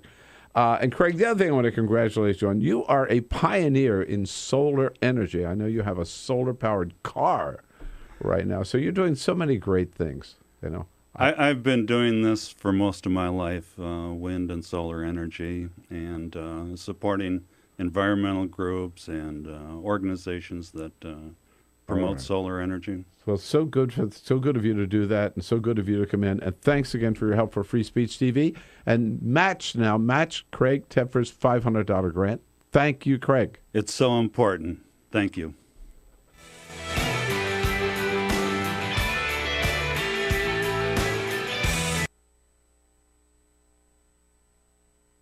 The average text takes your eyes off the road for nearly 5 seconds. At highway speeds, that's enough time to travel the length of a football field. Stop the texts, stop the wrecks.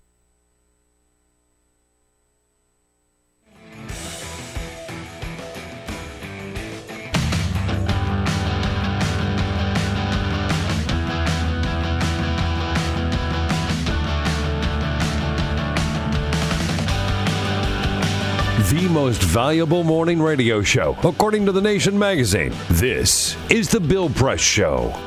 Tuesday, June 9, 33 minutes after the hour, The Bill Press Show. We are coming to you live from Washington, D.C., our nation's capital, and our studio on Capitol Hill. Those of you who are smart enough or lucky enough to read the New York Times every day, and maybe some of you have picked it up the story elsewhere, saw on Sunday an incredible story about Navy SEAL Team 6, most famous, of course, for the mission against Osama bin Laden, but many, many missions beyond that. New York Times, a whole team of investigative reporters on that story, bringing it to us again on Sunday. The lead reporter, investigative reporter, Mark Mazzetti, who joins us on our news line this morning. Hello, Mark. Good to have you back with us today. Thank you. Thanks, Bill, for having me on. You, in the story, in the very top of it, describe Navy SEAL Team 6 as it's been turned into now a global manhunting machine. What do you mean by that? How widespread are their activities? What did you find? Well, we found, and it was a little bit of a surprise to us, I mean, we certainly knew that they'd been used extensively since the September 11th attacks, but the contrast between how much they had been used before and afterward is really amazing. I mean, we looked and dug into a little bit into the history and realized this was a unit that was created in the early 80s, but really very, very seldom used. They were sent to Grenada, they went to Panama, they were in the Balkans, but really very rarely. But since 9/11, this is a unit that has gone around the globe, not only on hunting, killing missions, but also on spying and espionage missions.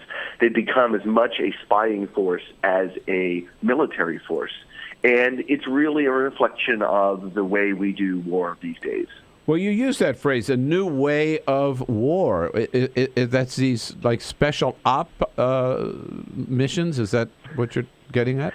Yeah, I mean, it's special operations missions, clandestine missions, drones, cyber warfare. It's war that's not defined by big wins on a battlefield and movements of large armies, but these, what we sort of sometimes call the shadow war, which is war that is classified and remains classified and is not discussed publicly, even when operations happen.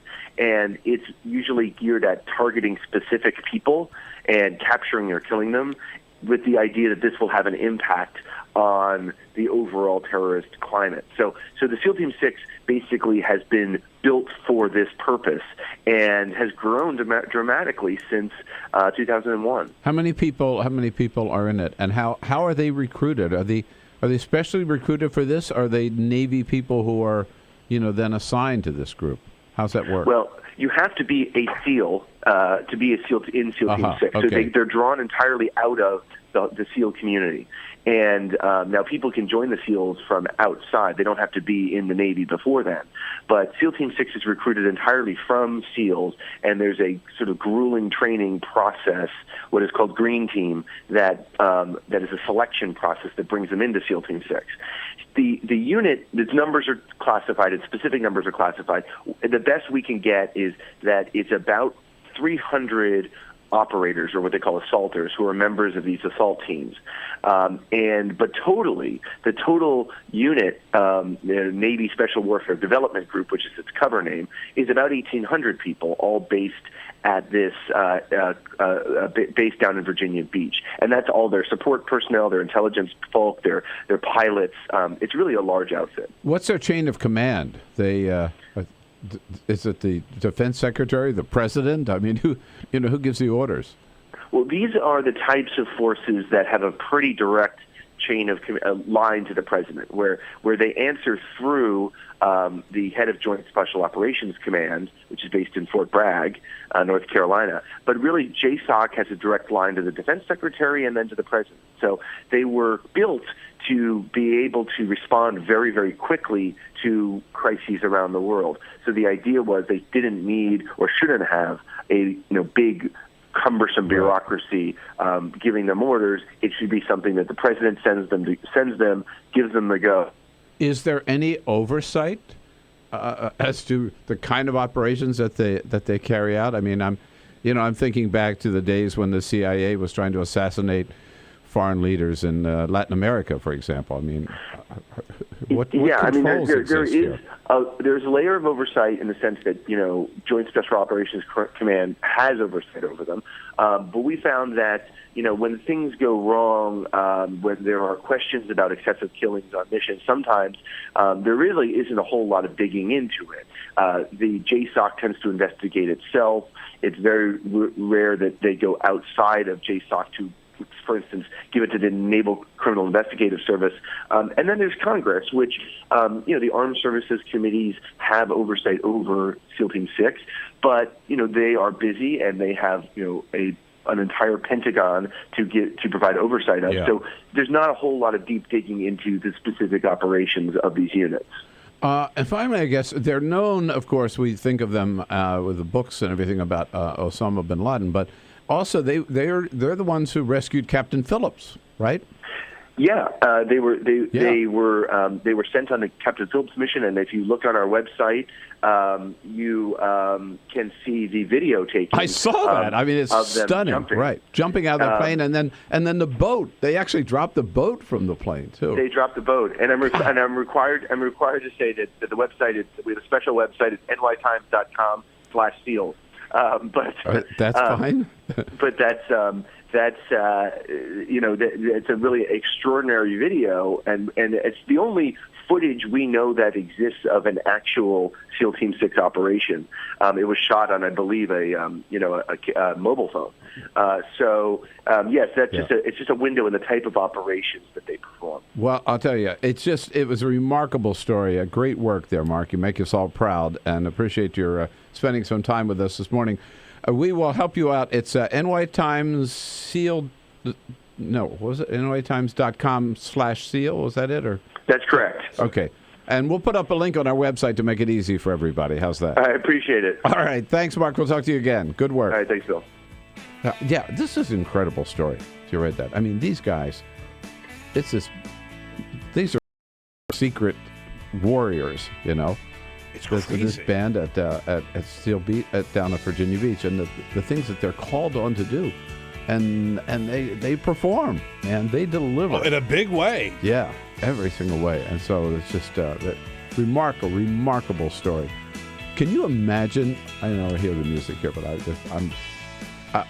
can you imagine he just alluded to, the level of special training that they get. You know what? I'll bet you, man. There's probably nothing to compare with the training that they get. No. Yeah, because they have to be the most fit. Top of the heap. Absolutely. Absolute top of the heap. I got to tell you. All right, Navy SEALs. Check it out, the website. We'll have a link up on our website to this great story about Navy SEALs Team 6. All right, friends and neighbors. Hey, thank you so much for joining us on Free Speech today. Hope you're enjoying the program. And now I want to turn to you one more time. First, to talk about our pledge drive. We're getting in the home stretch now. And first, I got to thank you. We had a great day yesterday. A very good day. Not good enough, but a really good day. But now we're still pretty far, as we go in the home stretch, pretty far from our goal. People from Free Speech told us yesterday. And the only way we're going to reach our goal by the end of the week is we need to do $1,500 a day. $1,500. That is our goal for the Bill Press Show for today. And look, really, it may sound like a lot of money. It's really not a lot of money. Think about it. Just 15 of you can help with $100. There we are. We're there. If just 30 of you can help with $50, we're there. And we meet our goal, and we help keep free speech going as great as it is. So please, those of you who haven't yet made your pledge, now's the time to do it. Today is the time to do it. And you know how to do it. Pick up the phone. Give us a call at 877-378-8669, 877-378-8669, or go to freespeech.org. Make your pledge today. Try to make it $100. Try to make it $50. At least that much, and help us reach our goal. And you know how it is. I mean, Carol and I give a lot of money to charity. Sometimes you just write those checks to charity, and you feel good about it, but you don't really get anything for it other than knowing these organizations are doing a good job. But here you really do get something for your money. Number one, you get to see my smiling face every morning, and then Stephanie and Tom and Amy and David and all the rest of the good hosts on Free Speech TV is coming into your home every day. That continues with your help. And secondly, we've got some little goodies for you. If you can help with $60, one-time pledge of $60 will get you that fun little stamp you can use that says not to be used for bribing politicians, your dollars or your checks. For $120, help with $120, a one-time pledge, you'll get a copy of John Nichols from The Nation magazine, his great book about the evil of money in politics called Dollarocracy. Step it up to $240, that one-time pledge, and we'll send you the stamp, the Not for Bribing Politicians, and a copy of that book by John Nichols. For $360, you get the stamp, you get the book, and you get a Free Speech TV baseball cap. And for a very special prize, you want to give yourself a real treat and really help out with free speech. If you can help us with $1,000 and make your way to Washington, Carol and I will take you out to one of our favorite restaurants. We've got some great ones right here on Capitol Hill. We'll have dinner together the next morning, come in, watch the show, meet the team. We'll get some donuts from District Donuts and just have a real party here. So do it today.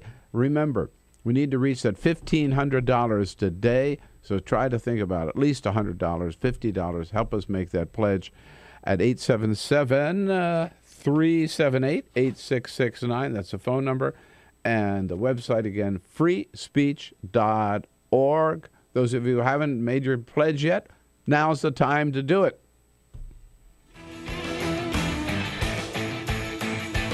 Online. This is the Bill Press Show. 50 minutes before the top of the hour. Here we go. Tuesday, June 9. I don't know. I meant to ask him the age limit for the Navy SEALs. Do you think I could still get in? Maybe. I've been working out. You've been working out some? Been working out, yeah. I wouldn't get in the front door. No way, man. Look. In terms of training, not in the front door. 99.9% of the country wouldn't get in the front door. Yeah. I bet 99% of the military wouldn't get in the front door. This is such an elite group of dudes. It's kind of scary. We've got these killing machines like that. Yeah, I mean, they're so good sort of like at killing. the Ghostbusters, and that when you Who are you going to call? Who you going to call? Yeah. When you call them in, Yeah. you know it's serious business. Yeah. Mm-hmm. Yeah. It's that whole story. We tweeted out a link to it for y'all to go check it out and read it. It's the story is amazing and so well researched and so well written. And I don't know whether we can whether the video is linked on our website. But hello, duh. We have a new website. Go check out the new website. Check out our new website. It's really, really cool. Yeah. BillPressShow.com. So on that, with this link, I don't know that we could link that video from the New York Times site, but watching these guys go out of that plane over the Atlantic there, where they went out, this is when they went in to rescue Captain Phillips. Yeah. And they had gone just leaping out of that plane, and then here comes the boat following them. They just launched this boat from, I don't know how high up they were, and the parachute comes out and the boat floats down, and there it is. It's not, and of course we all saw the movie, but it's not just parachuting, out of an airplane. It's parachuting to go and deal with these pirates and things like that, man. So it's the whole thing. Absolutely incredible. God. Yeah, I'm glad we can get Mark Mazzetti on. A couple of other stories people are talking about today. At the top of the next hour, we're going to be joined by Alexandra Jaffe from CNN. But this New York prison break is just it's remarkable to me that these two guys were able to blast their way out of this prison nobody's ever escaped from before. And they did so with power tools, cutting through. Do you see the stuff that they cut through? Yeah. Cutting through, first of all, a cement wall that was like, I don't know, 5 feet thick or something like that. And then this one big tube the steel tube that they were able to cut a hole in and get in this tube and slide through this tube until they get to this tunnel, which gets them out of the prison. And then they use their power tools to cut through the manhole cover and up through the street. How did they get the power tools? And how did they use the power tools? Power tools are noisy. How did they use them without being heard? Well, as Governor Cuomo said, they were heard. And nobody did anything about it, somehow. How does that happen? They had to have had inside help. And I'm not just talking about their fellow prisoners. They had to have inside help from some guards, it seems to me. And, of course, the other question is, where the hell are they? And it turns out that once they first got out, some of the residents and neighbors, and by the way, have you seen, this is in a residential neighborhood. Yeah. There are houses right across the street. Yeah. Like San Quentin, which I know pretty well, is there are homes nearby, but it's isolated. It's out on that little point. The only homes that are within those walls are homes like of the warden or somebody who may live there, who work there. But it's not in a residential neighborhood like this is. So here's this guy. He finds these two dudes in his backyard. They ran out of my yard, and they met up a little bit down the road, a couple houses down from where we live. One of them was picking through his backpack, the other one just meeting up, and they were just kept on walking. First of all, walking? Walking. Man, if I were escaping from prison, I wouldn't be walking. Get some wheels, Jack. Yeah, but of course, maybe if they figured if they were running, people would assume that they were escaping. Yeah.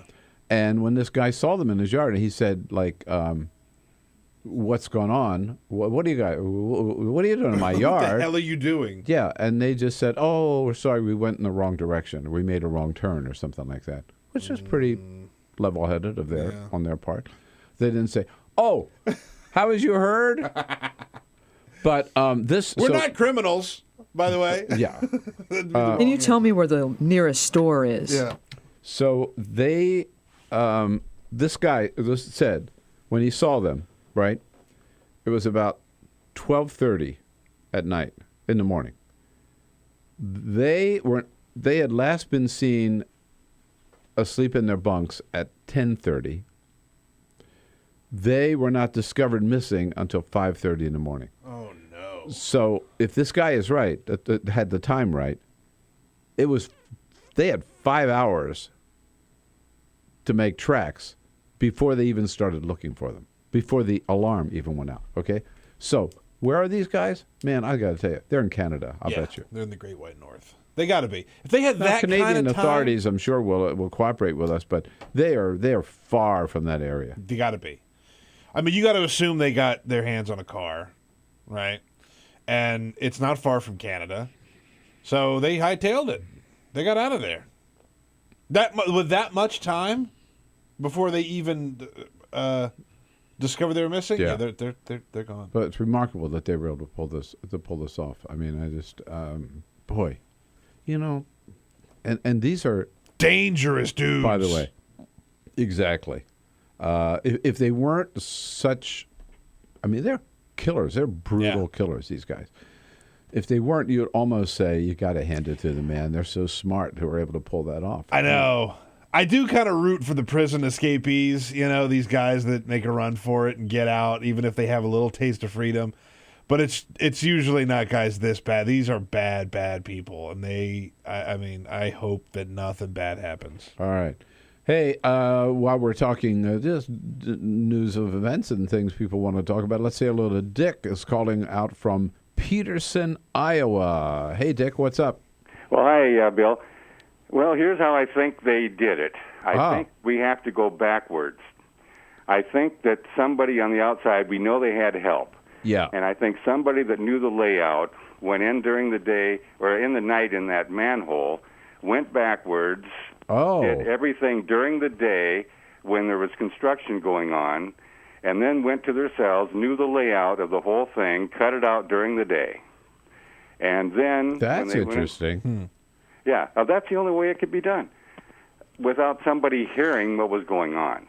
I mean... oh, you mean so that instead of going from inside the prison out, it was outside the prison in? Right. But how would he find a way to their cell? Well, how did they find their way out? See, they had to have the layout. Somebody had to have the layout. Right. And, to do this whole thing. Yeah. So it just went backwards. Yeah, Dick, that's as good a theory as any I've heard. They certainly had outside help. I mean, just getting the power tools, I think, too. Helen is up in Ithaca, New York. Hey, Helen, what do you think? Hi, good morning. Hi. Well, I don't like people who kill things, but I think these guys are brilliant, and I don't think they crawled out of the manhole and were like, duh, what do we do now? Let's go. Yeah, right. There's also $100,000 reward, and I don't believe these people. Just you work on radio, you listen to voices all the time. I don't believe these people are saying they're sitting in their backyard. I don't think these guys are that dumb. I think they're in South America by now. I think they had this thing all planned. Yeah. I mean, Helen, that does make sense. That if they were smart enough to get all the way out, that they'd have a plan. They'd have a plan for what they did when they crawled out of the manhole. Yeah. No, that makes sense. I would be stunned if they find these guys. Stunned. Mm-hmm. I would too. Bahamas? Yeah. First of all, they got to get there. Canada's more likely. Yeah. Yeah, right. So, that train that goes all the way across Canada, they might be on it. Yeah, right. We'll be right back. Tell you what's on the president's schedule today. This is the Bill Press Show. What gets you into college? Good SAT scores? High GPA? Lots of extracurriculars? Sure, but what you really need is money. If you don't have the cash, you'll need a loan. And we mean huge student loans because the cost of college has risen 1,000% in the last 30 years. This means big money for the banks that collect fees and interest. Now, millions of young people are starting their adult lives with an average of $29,000 of loans on their backs. Altogether, we're talking $1.2 trillion in student debt. And more people are finding it impossible to pay them back. Welcome to the student debt crisis. The increasing demand for higher education and cuts to state funding gave colleges a huge incentive to keep inflating prices. I graduated about a year ago, currently in $35,000 of debt. I am in debt about $25,000. I owe $23,000. I owe over $50,000 in student loans. 38.8 million Americans owe money on a student loan. And the biggest names in banking are making huge profits off the booming student loan industry. Sallie Mae, the largest provider of private student loans, made $949 million last year. They only give you about 6 months to look for a job. You have to start paying back the loan. It's very pressuring, especially nowadays. It's very hard to find a job. Over half of the students graduating in 2012 could not find a decent paying job. They either had low-wage jobs or unpaid internships or were unemployed altogether. So you can't make the payments. You start incurring late fees, which makes the loan even harder to pay off. And it stays with you for years, even decades. Right now, a third of the people who started repaying their loans are delinquent or in default. That's 13.7 million people, more than the populations of Chicago, New York, and San Francisco combined. Worse, it's not just the borrowers who are in trouble. Many loans require co-signers. So if the student is unable to pay, that co-signer, a father, a mother, or a grandparent, is now on the hook. Even a grandparent's Social Security benefits can be garnished to pay the loan. We should have an answer to this. If you get really behind in your car payment or your credit cards, you can file for bankruptcy. But Congress has made it nearly impossible to discharge student loans through bankruptcy. Big institutions make big profits while students try to make ends meet under crushing debt. Is this how we want our education system to work? The whole point of going to college is to get the career you want, but lately that's been discouraged because no one can afford school. You get a job just to pay off your student loans. We need higher education, not higher debt. Sign up to end the student debt crisis at higherednotdebt.org.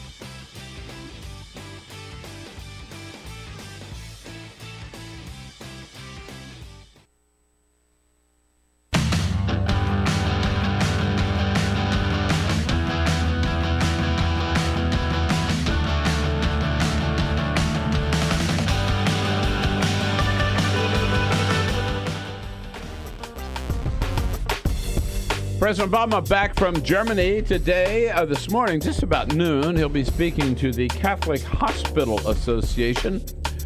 And we have our briefing today with Josh Earnest, also just back from Germany, at 1 o'clock at the White House briefing room.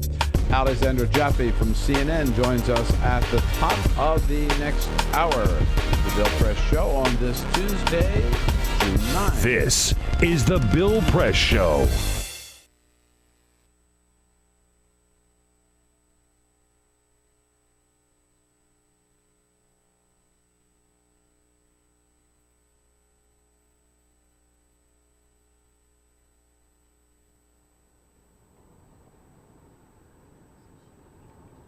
What they told us we were doing was going to rid the state of frivolous lawsuits.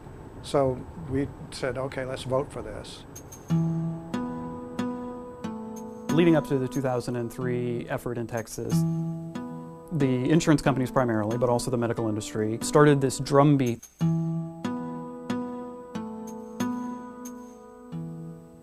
They were alleging that medical malpractice lawsuits were soaring and the cost of healthcare was going way up.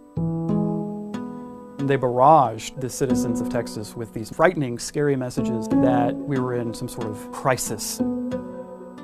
But the reality was that simply wasn't true.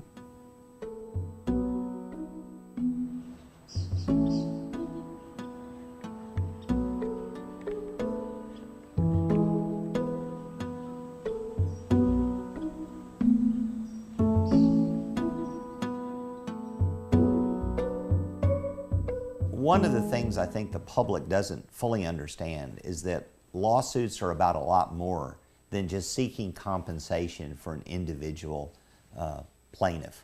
By giving damages to the individual, the jury is sending a message about safety to the doctors, the nurses, the hospital. Please change your ways. Make healthcare safer to protect all of us. Bill and Kelly Putnam experienced a nightmare scenario. They're in the nursing home with their father. The nurse administers medication improperly. As a result, he started to choke on the medication, and Kelly was forced to provide CPR on her father, while staff at the nursing home did nothing. I was probably 6 inches away from my dad's eyes. He's no longer thrashing, he's no longer moving. And so they took him to the hospital, they worked on him, cause of death, aspiration. Texas Board of Nursing ruled that the nurse not only did what we said she did, but she also said that the facility had her destroy the medical records for that day and create a new version. I decided to give a lawyer friend a call. I went through probably 10, maybe more. All of them I got the same letter back stating that because of tort reform, we cannot afford to litigate these types of cases. What the 2003 restrictions did was make it economically unfeasible for most attorneys to take most medical malpractice cases. It's a cynical attempt to make it harder for people to go to court by making it harder for them to get representation.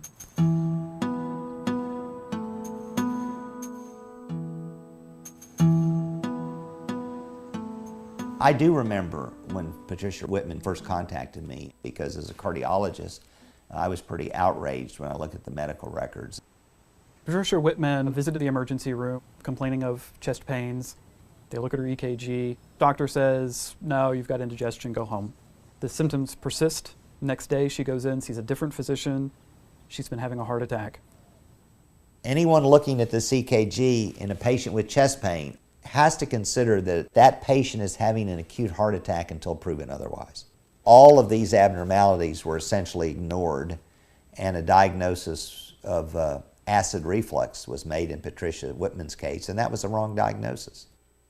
The doctor came in and he said that I had substantial permanent heart damage and that I was, quote unquote, 100% disabled.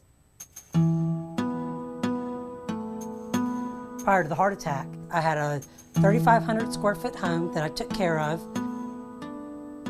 and I was on my feet 8 hours a day going to cosmetology school. Then I would come home and cook for my kids and do whatever else needed to be done. I did it all. After the heart attack, I couldn't keep up with the house. I couldn't pay the mortgage. My life has changed a lot. I will never be able to do what I used to do. I have to depend on 5 heart medications that I have to take every day in order to survive. This is a letter from one attorney. It would be difficult to prove that the ER physician's conduct rose to the level of gross negligence. No attorney would take my case. Tort reform involved a specific passage of language that said that a simple negligence standard no longer applied to emergency room care in Texas.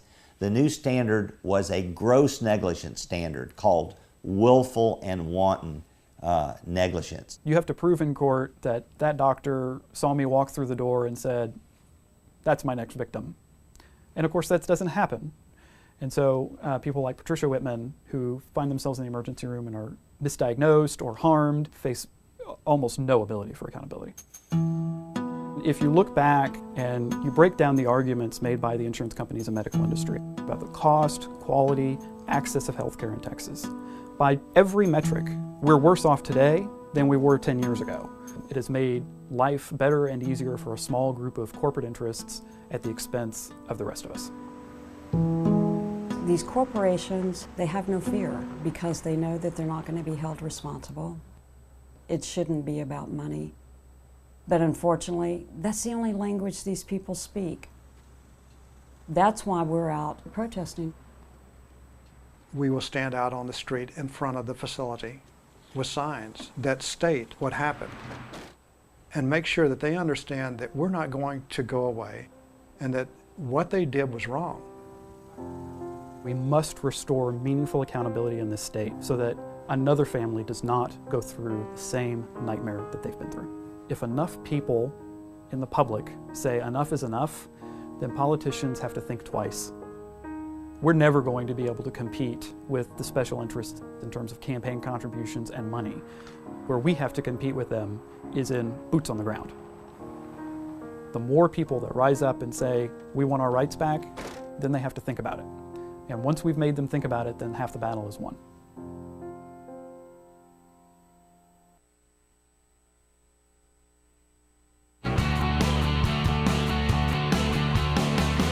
Broadcasting around the nation, on your radio, on your TV, and online. This is The Bill Press Show. Donald Rumsfeld says he didn't think going to war in Iraq was a good idea in the first place. Well, why the hell didn't he say that at the time? Hey, hello, everybody. Yes, indeed. Unbelievable breaking news this morning. It is Tuesday, June 9.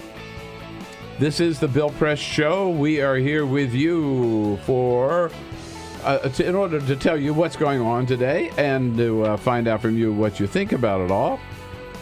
And we'll do so on your local progressive talk radio station. Of course, great to see you there in Radioland all across America.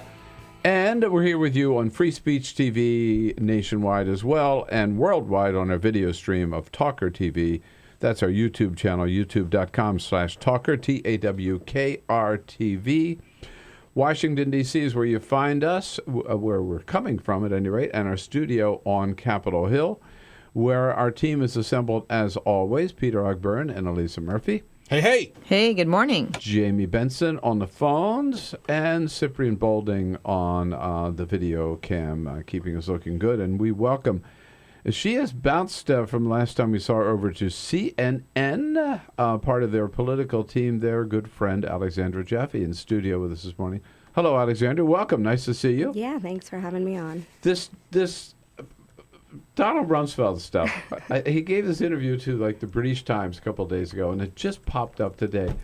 And we remember those days, you know, when everybody said, no, the purpose of this war is to get rid of Saddam Hussein and bring American democracy American style, to Iraq. That's what it's all about. And we're going to do it. And we all thought that was a crazy idea at the time. But Condi Rice and Donald Rumsfeld and George Bush and Dick Cheney were all saying the same thing at the time. Well, it seems fashionable to say the opposite now. I mean, that's what we're hearing from everybody in the field. So you got to wonder if he's trying to give, Republicans some cover now that everyone's sort of walking it back and saying it was a mistake. I just think he makes himself look like an idiot, right, for saying it now. But anyway, maybe we should not be surprised that we did not know this about Donald Rumsfeld, because with Donald Rumsfeld, we remember there were always some unknowns. There are known knowns. There are things we know we know. We also know there are known unknowns. That is to say, we know there are some things we do not know. But there are also unknown unknowns. The ones we don't know, we don't know. Crystal clear, man. Yeah. Crystal clear. That is even more confusing than I remember it. So there are known knowns, there are known unknowns, and there are unknown unknowns. That's right. It's true.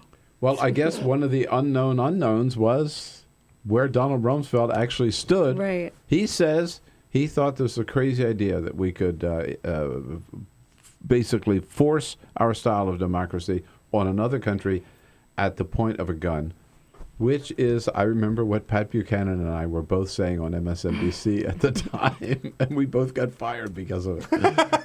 Gosh. There you go. Well, little did we know. Now we know. Donald Rumsfeld. Now it's a known. Little did we know we were standing in solidarity. Yeah. With Rummy. What else don't we know about him? That's right. No. What are the unknown? Yeah, right. Unknowns. Lots of interesting stuff to talk about, particularly on the political front. Bernie Sanders scaring the hell out of Hillary Clinton in Wisconsin. We'll get into that and a whole lot more with Alexandra Jaffe. But first... This is the Full Court Press. Just a couple of other stories making news. Congressman Ralph Abraham is a Republican from Louisiana, and he is a runner. He goes out jogging, running, and he was out for a run not so long ago when he turned the corner he ran upon an alligator right in the middle of the trail. He says, quote, I turned around the bend and the gator was sitting there, so all I could do was jump the gator. So he added some hurdles to his running workout, apparently. Ones that could hurt you. Abraham is 60 years old. He says that the alligator probably didn't even notice what was going on. He says that he often goes running in Louisiana. He said he once had to step over a loggerhead turtle and has seen many snakes in his path that he jumped over, which, no thanks. I think I would find another different place to jog. Yeah. It's a Louisiana thing. It gives them street cred in Louisiana, right? Yes. You're not an official Louisianian until you jump over an alligator while you're out on your run, I guess. I would just like to point out to him that there are other options. If you turn the corner and there's a crocodile there, you could also turn around and run the other way. Turn around and go the other way. Which is what I would do. Yeah. You don't have to jump over. You don't have to jump over. Yeah. Right. I like it since he had no other choice. Yeah, you did. When you think of 4th of July, you think of the biggest 4th of July spectaculars, Bill. New York City. New York City. Right. Washington, D.C. comes to mind. Washington, D.C. is pretty good. Do you think Nashville? No. No. Well, you will. You will. This year, Nashville says that they are going to have the biggest 4th of July fireworks display in the country. President of Nashville's Convention and Visitors Corp is a man by the name of Butch Spiridon. Really? Nashville, Tennessee. Says why the hell not? Sure. Nashville. They said that Nashville's pretty great. Yeah. They said that they're going to have the largest fireworks display. It's going to be bigger than New York. It's going to be bigger than Washington, D.C. So if you want to be there and see the biggest fireworks display in the country, you need to get to Nashville. Yeah. Is Al Gore paying the freight? That's a good question. That's a good question. I think, he can certainly afford it. And yesterday at the Worldwide Developers Conference, Apple had some big announcements, although not exactly groundbreaking, nothing earth-shattering. The biggest announcement is that they said that they are going to be starting Apple Music. This is going to be their streaming service to compete with Spotify and other streaming services. They bought Beats Music last year, so it's been coming for quite some time. And they say that this is going to be, the thing that's going to be different about this, as opposed to Spotify, is it's going to intuitively know what you want to listen to based on your listening habits. It's going to put together playlists for you based on how you listen to things. So that was the big announcement. The other big announcement, which I love, is remember last week we talked about how the Cleveland Indians, Brandon Moss hit his 100th home run into the bullpen, right? And the bullpen said, we'll give you your 100th home run ball if you give us back, or if you give us iPads, computers, all these things. Well, Tim Cook, from the CEO of Apple, put that ransom note up on the screen yesterday and said, these guys, for him to pay them off and get his home run ball back, he'd have to raid an Apple store. Tell you what, we're going to take care of this for you. We're going to give them all the things that they asked for, and you could get your 100th home run ball back. So he took care of that for him. By the way, that was a cool move. Very cool move. Very cool move. Yeah. And not a bad way to pick up a little PR. Exactly. And some goodwill and all the way around. Yeah, indeed. So, Alexandra, you with CNN, part of their crack political team. We were talking earlier. Chris Moody, one of your colleagues, was in last week. He's in often. I worked with Steve Collinson, and we want to get him in soon, too, at the White House when he was there with AFP. Oh, really? You know, he was, they're both great. Good friend. Moody's okay.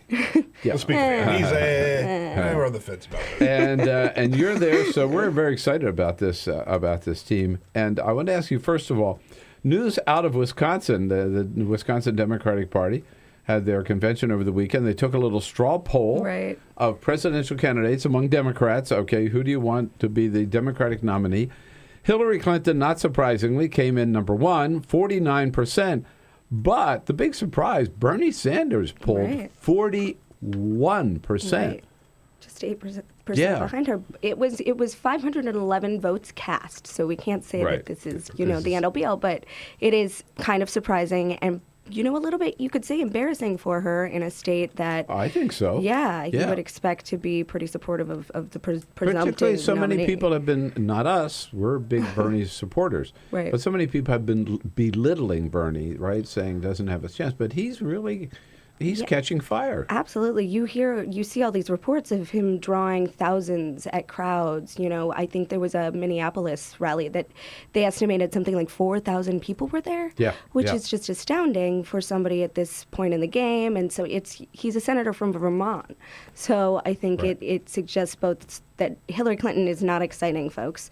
And also in Wisconsin, I mean, they've got a huge labor base because of all that's gone on. And I think that's where you see a lot of support for Bernie Sanders. Yeah, everybody in organized labor at least knows where Bernie stands on TPP. Right. They don't know where Hillary Clinton stands. I yesterday sent a note to one of Bernie's campaign team, the head of his campaign team, actually, saying a good job in Wisconsin. And his response is, yeah, imagine what could have happened if we had worked the crowd. They didn't. This was totally out of the blue. He wasn't there. Exactly. They didn't lobby the group. They didn't have people there grassroots working to try to beat Hillary. Yeah, they just like the idea of him almost. And he's not much. He is a good retail politicker, but it's more about sort of what he stands for, I think, that is galvanizing people in some of these states. So now, Hillary has her unofficial, official, second, third, I don't know, announcement this weekend. It's her Saturday. first big rally. First big rally. Right, exactly. Yeah. So it's going to be a lot of pressure for her to deliver, and she will. She'll have crowds. But somebody noted They certainly didn't get a crowd. It's on Roosevelt Island, just off Which is not that easy to get to. Right, which is kind of strange optics. Why there? It's kind of a pretty venue. Basically, she's got a nice backdrop of the city, and it's unique. I don't know. But you're right, the optics of trying to build sort of like a grassroots campaign and making it as far away as possible and hard to get to. Yeah. They're a little bit in conflict. I mean, you might suggest I've been to announcements at Battery Park in New York. We got the Statue of Liberty in back of you. It's a magnificent sight. And all you do is take the subway to Lower Manhattan and get off, and you're there. And you just walk in. You don't have to take I don't know, Roosevelt Island, you either take a ferry, I think there's some kind of a tram, but the tram probably holds maybe 50 people at a time. I mean, that's going to be logistically a problem. Right, but that gives them a little bit of crowd control. And you never know with her events who's going to show up. Total control, man. Yeah. Right. Which... Yeah. she'll see protesters, she'll see hecklers. So I think they were trying to make this, a very clear win for her, and that's probably the best way to do it, is to have control over the crowd. How is her strategy of not talking to the media working out? It's been creating more headlines than I think maybe it would have if she had talked to the media. You're talking about, it sort of feeds into this idea of her as closed off and, a quintessential politician that Republicans are at least trying to build. And I will tell you, we have Clinton folks reaching out to us all the time and saying, how about you ask Republicans XYZ questions? They should weigh in on this. And I've spoken with some of my reporter friends that deal with this all the time, and we're all a little bit frustrated because if Hillary Clinton answered some questions, then absolutely we'd be asking Republicans questions too. I mean, it's a double standard, Right. So I think even in terms of the relationship with the press, which is notoriously testy, she's not winning herself any benefits at this point. Some political news on the Jeb Bush front this morning. He is about to go off on a European trip. Every candidate has to have their foreign policy cred.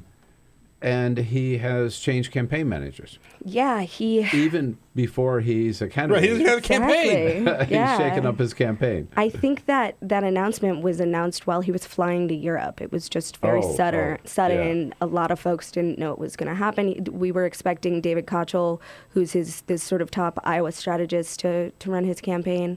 And he's going to be focused more on regional and state-based organizing. So this is Danny Diaz, who's a pretty well-known sort of veteran political operative, has worked on, McCain's campaign, but has never been at the top of a national presidential campaign. So it'll be interesting to see, how he runs it. It was seen by a lot of people as a suggestion that Bush's campaign so far has not been going the best. He's had a lot of stumbles. He's sort of stalled in the polls. And B, he wants to put sort of a young face at the front of this campaign. So we'll see if it works. And this week, we believe, we were checking yesterday and this morning, to our knowledge, there's no candidate announcing this week, no new candidate announcing this week. Is that correct? Wow. I Yeah, feel we like have a that's week. the first I think week we have exactly. forever. We sort of have a week. That's why it's been such a chill week. Yeah, exactly. But What? we're looking forward to next week, and Donald Trump is going to make man. his announcement. Will Donald Trump be in the Republican debates, and how can they keep him out? 866-55-PRESS is our toll-free number. Alexandra Jaffe here from CNN Politics. We'll be right back. This is the Bill Press Show. All right, friends and neighbors, hey, thank you so much for joining us on Free Speech today. Hope you're enjoying the program. And now I want to turn to you one more time. First, to talk about our pledge drive. We're getting in the home stretch now. And first, I got to thank you. We had a great day yesterday. A very good day. Not good enough, but a really good day. But now we're still pretty far, as we go in the home stretch, pretty far from our goal. People from Free Speech told us yesterday. And the only way we're going to reach our goal by the end of the week is we need to do $1,500 a day. $1,500. That is our goal for the Bill Press Show for today. And look, really, it may sound like a lot of money. It's really not a lot of money. Think about it. Just 15 of you can help with $100. There we are. We're there. If just 30 of you can help with $50, we're there. And we meet our goal, and we help keep free speech going as great as it is. So please, those of you who haven't yet made your pledge, now's the time to do it. Today is the time to do it. And you know how to do it. Pick up the phone. Give us a call at 877-378-8669, 877-378-8669, or go to freespeech.org. Make your pledge today. Try to make it $100. Try to make it $50. At least that much, and help us reach our goal. And you know how it is. I mean, Carol and I give a lot of money to charity. Sometimes you just write those checks to charity, and you feel good about it, but you don't really get anything for it other than knowing these organizations are doing a good job. But here you really do get something for your money. Number one, you get to see my smiling face every morning, and then Stephanie and Tom and Amy and David and all the rest of the good hosts on Free Speech TV is coming into your home every day. That continues with your help. And secondly, we've got some little goodies for you. If you can help with $60, one-time pledge of $60 will get you that fun little stamp you can use that says not to be used for bribing politicians, your dollars or your checks. For $120, help with $120, a one-time pledge, you'll get a copy of John Nichols from The Nation magazine, his great book about the evil of money in politics called Dollarocracy. Step it up to $240, that one-time pledge, and we'll send you the stamp, the Not for Bribing Politicians, and a copy of that book by John Nichols. For $360, you get the stamp, you get the book, and you get a Free Speech TV baseball cap. And for a very special prize, you want to give yourself a real treat and really help out with free speech. If you can help us with $1,000 and make your way to Washington, Carol and I will take you out to one of our favorite restaurants. We've got some great ones right here on Capitol Hill. We'll have dinner together the next morning, come in, watch the show, meet the team. We'll get some donuts from District Donuts and just have a real party here. So do it today. Remember, we need to reach that $1,500 today. So try to think about at least $100, $50. Help us make that pledge at 877-378-8669. That's the phone number. And the website again, freespeech.org. Those of you who haven't made your pledge yet, now's the time to do it.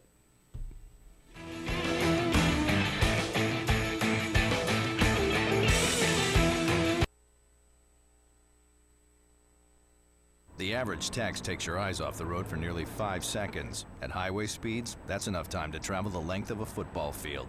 Stop the texts, stop the wrecks.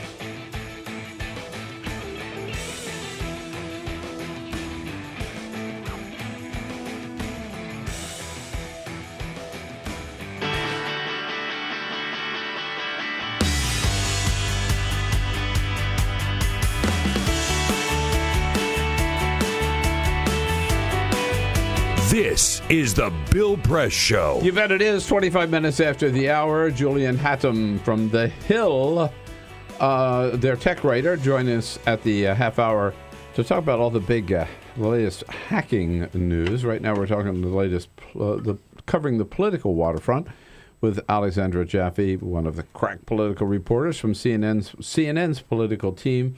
I'm curious about, on the Republican side, well, first of all, Donald Trump, is he really going to do it this time? It seems like it. Isn't doesn't that it? crazy? It does. Yeah. After decades of teasing and pulling back, it looks like it's going to happen now. And it is a conundrum. Thank for goodness he's running. I know. I'm so happy he's finally going to do it. I know. It's been such a tease. But there have been several articles. I saw another one this morning somewhere that Republicans are a little concerned that because with his name recognition, he always polls high. Right. And if CNN and Fox have both said, we can't handle all these Republicans, we're just going to take the top 10 in the polls, then they got Donald Trump on stage, right? And you never know what Donald Trump is going to say.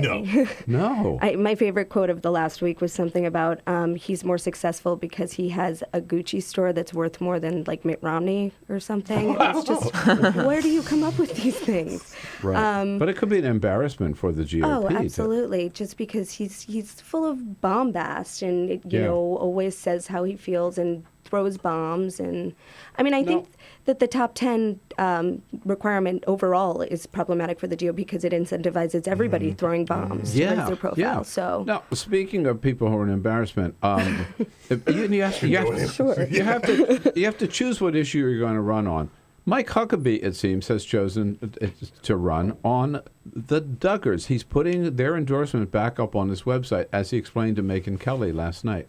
The thing that I think gets lost in this is that opening this whole thing up publicly violated Arkansas law. And as someone who governed the state and understood juvenile law, I was just stunned and shocked that, number one, the victims were exploited in this by the media for their own purposes. There was no interest in the media to protect those girls. There was no interest to make sure that their interests were served. All right, you get the point. So he's embracing the Duggars and saying we were wrong to say anything about this kid abusing his sisters. I mean, you have to say that it's a political calculation because they still hold so much sway over. I hate to say that. They do. They hold a lot of sway over the evangelical community, and that's where he's banking his bid. You know, in South Carolina and Iowa. Yeah. So I mean, it's insane. It's a little bit of a lifeline for him. Yeah. Crazy move. Yeah, but boy, why? Yeah, no, I don't get It's why gross. you're there. Oh, man, we didn't even get to Rick Santorum and Rand Paul and Link Chafee. You have to come back soon, Alexandra. There's Great so time much to be with This us. is the Bill Press Show.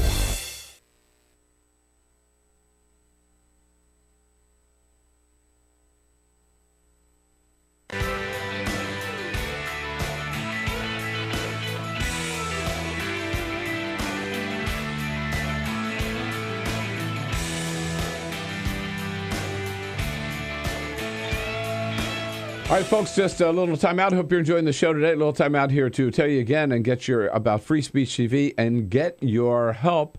And, you know, we reach out to you, all of our viewers around the country during these pledge drives, ask you to help. And we're so grateful when you do.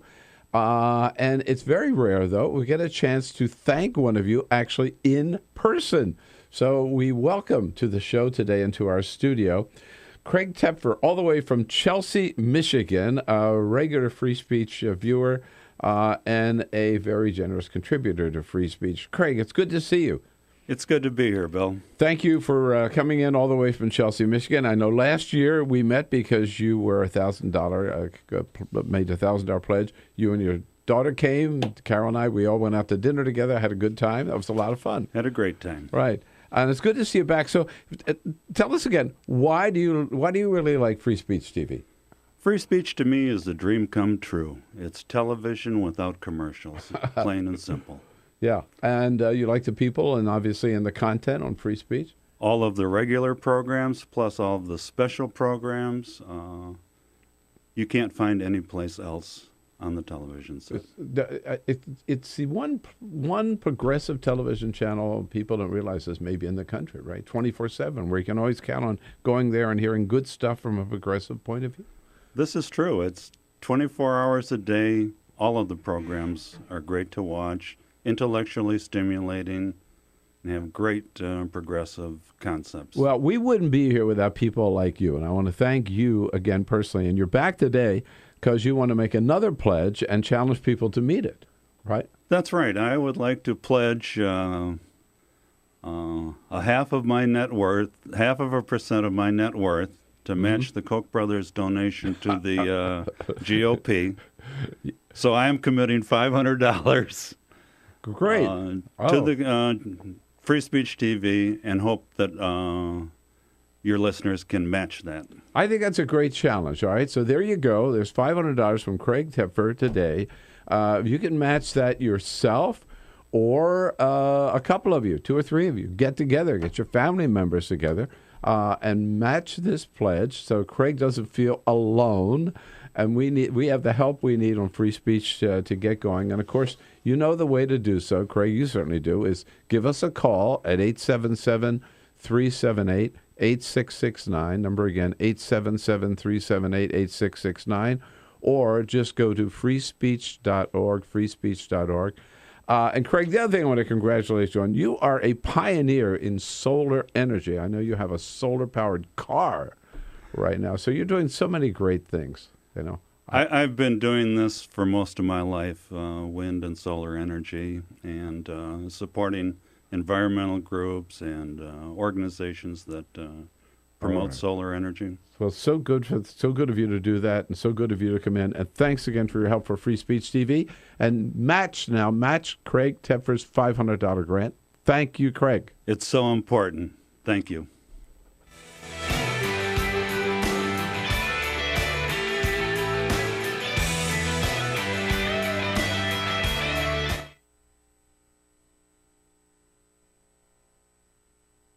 The average text takes your eyes off the road for nearly 5 seconds. At highway speeds, that's enough time to travel the length of a football field. Stop the texts, stop the wrecks.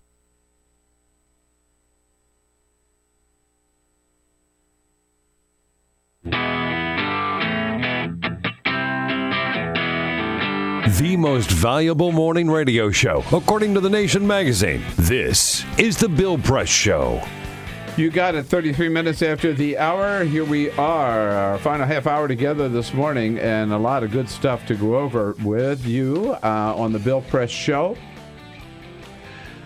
We are here in our nation's capital, just down the street from the United States Capitol building. Julian Hattem is a national security reporter, correspondent for The Hill, thehill.com, where you also can find my column today. We have a link up to our column on the front page of our new website, by the way. New website, check it out. There's lots going on there. Lots of cool stuff. Very interactive, very active website at BillPressShow.com, of course, and you'll find right at the very top today's column on The Hill. My column on The Hill is Why Not Joe for 2016. In all the talk about Democratic candidates, why isn't Joe Biden at the top of the list? I feel a great affinity for The Hill, Julian, and it's good to see you. Great to see you. Thanks for having me. Yeah, affinity for you. It's mutual. Well, thank you. Now let's talk about what's going on with, every time we turn around, there's a new government agency or American company that's been hacked. Right? Is China behind all of it? Probably. So there's this latest news. A week ago, the OPM, the Office of Personnel Management, 4 million former and current government employees' records, and probably that's been linked back to China. Probably the Chinese government is doing this. What's the Chinese? So these people that work for, like, the Interior Department, right? What does the Chinese government want to know about their personal information? What do they do with that? The main indication is that it's basically to compile these massive dossiers on people in order for intelligence gathering in the future. Maybe if you find information about someone at the Department of Interior or also at the NSA or the CIA, and you can get some personal information about them that maybe you can turn them to be spies later in the future, or else that you can used for something like so-called spear phishing attacks, which are these hack attacks that you get where someone will send you an email and it says, "Hey, Bill, how's it going? Looking forward to the barbecue this weekend. Here's that document we discussed." And then it's not from whoever it says to be, but it's that document is a virus that steals secret plans about the resource, whatever. The ones I get are from people who say, "Oh my God, I'm in Jerusalem and I was robbed and I don't have enough money to get home and I just need $500." The Nigerian prince who will make you the whatever. Or the Nigerian prince who will, right. I mean, but these things are getting more and more sophisticated as we go on. It's not as, So regular phishing is more of that stuff when it's kind of broad, but what spears. evidence do we have that it was the Chinese hackers or the Chinese government, or maybe they're one and the same? The indication that it's the Chinese government, probably the military themselves. So American government officials have said this on background. They won't say this on the record. I think partly because they don't really know how to respond yet. But they think that there's kind of what's called threat signatures. So basically the pattern of how these hacks occurred and what they've been doing and kind of what they've been going after leads both apparently the government but also a number of private security contractors to say that this looks a lot like China. Well, I mean, are like the Chinese that much smarter than we are when it comes to technology? I wouldn't say they're smarter necessarily, but I think they have a very, very sophisticated technology component within their military, and I think they're a lot more willing to go there. I think the U.S. is not willing to be as aggressive. I see. We in could these do ways. it. We could do it, but we won't. Right? It seems we're like good guys, and they can, and they do because they're bad guys. And there's also to some extent an economic imperative for them, and that's not necessarily the case here. We think, but if you can help out Chinese state-owned government or state-owned businesses, or the government, or the Chinese military, there's a big thing a couple years ago where they stole plans for a top secret war airplane. So stuff like that is super important for China. So I guess the question then is, or the risk is, if they can do this, right, what does that mean for cybersecurity? What does that mean for their ability to hack into our military secrets? Yeah, I mean, it's kind of terrifying because in part, we don't know. I mean, President Obama yesterday in Germany said that, this is only going to get worse. We're at the beginning here of this new stage. We went through the kind of the era of naval warfare. We went to the era of land warfare, of air warfare, and now it's really kind of the cyber warfare. And the problem is making sure that we know when a war, quote unquote, starts and when it's just kind of people messing around with each other. And I think there's some concern that attacks like this make increase hostilities on both sides and make things kind of harder all around. But I mean, the old days when like the Rosenbergs, right, were selling or giving away whatever nuclear secrets to the Russians. I mean, we were talking about documents, we were talking about drops, we were talking about emissaries and all that kind of stuff. Now they don't have to leave home, right? It's a lot less sexy. It's some nerd maybe in his underwear, Yeah, right. But they just can go online, hack into, theoretically at least, probably not just theoretically, hack into a Pentagon computer and get the whole plans for some new missile system or something. And right? I mean, if hypothetically worst case scenario, it could be a lot worse than that. It could be, they could take down a power system. They could, or they could take over the controls. They could launch one of our missiles. Sure. I mean, theoretically, if you kind of give yourself out there, there's a lot of but sure. I mean, it's really scary, and it lends a lot of extra power to change your passwords always. Change your password. But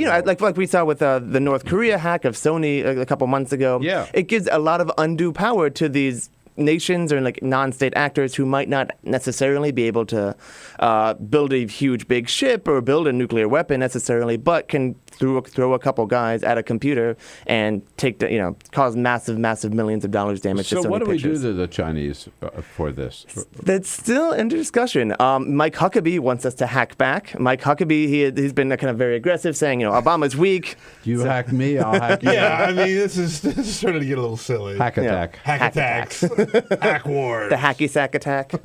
And so I think it remains to be seen. This is one of the reasons why the Obama administration has not explicitly pointed the finger at China. There has been, so in the past we've... Couldn't we plant a worm in their computer? We could do something like that. I mean, we've done... similar things with people like Iran a couple years ago, this massive Stuxnet virus, which took out a number of their nuclear centrifuges.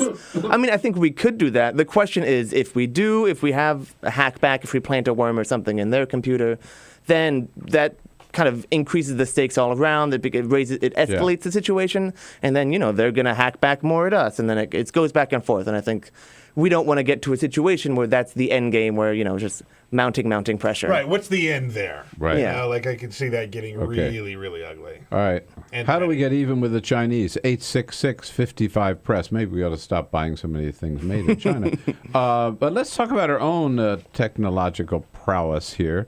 Apple coming out with a new line of, not a new line necessarily, but it's a new software. New product. Apple Music. Yeah, how about it? Yeah, I mean, we'll see. This is kind of the culmination of this huge deal that they had last year to buy Beats, the makers of the headphones that are very popular, and also kind of the music software, kind of the music operating system, which basically, my understanding is this new Apple Music wants to take out Spotify. Spotify, the Swedish company that's been hugely successful. And Apple says that, we used to have iTunes, and we still have iTunes, and iTunes used to dominate the world for a couple years there, and it's kind of fallen off. In the last couple of years, it's become less popular.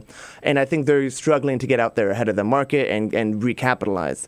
And the question for me is, I'm not sure exactly how Apple Music is different than Spotify for a lot of people. So it remains to be seen exactly how effective this will be. But, the iPhone wasn't the first smartphone. The MacBook wasn't the first laptop. And Apple has a way of making these systems that, even though they're not the first, they kind of perfect something and do it slightly better and slightly more user-friendly and slightly more intuitive. And then they kind of explode and take over the market. The Beats app, the music app, because I sampled that for a little while. I was trying to figure out what I was going to use. It was really, really good at saying, you listened to this song, here are 15 other songs you like, or you listen to this band, here are 15 other bands you might like. It was really, really good, which Spotify, I think, has struggled with. Yeah, and this is just for me personally, right? I've heard from other people, but if they can master that I think is their selling point.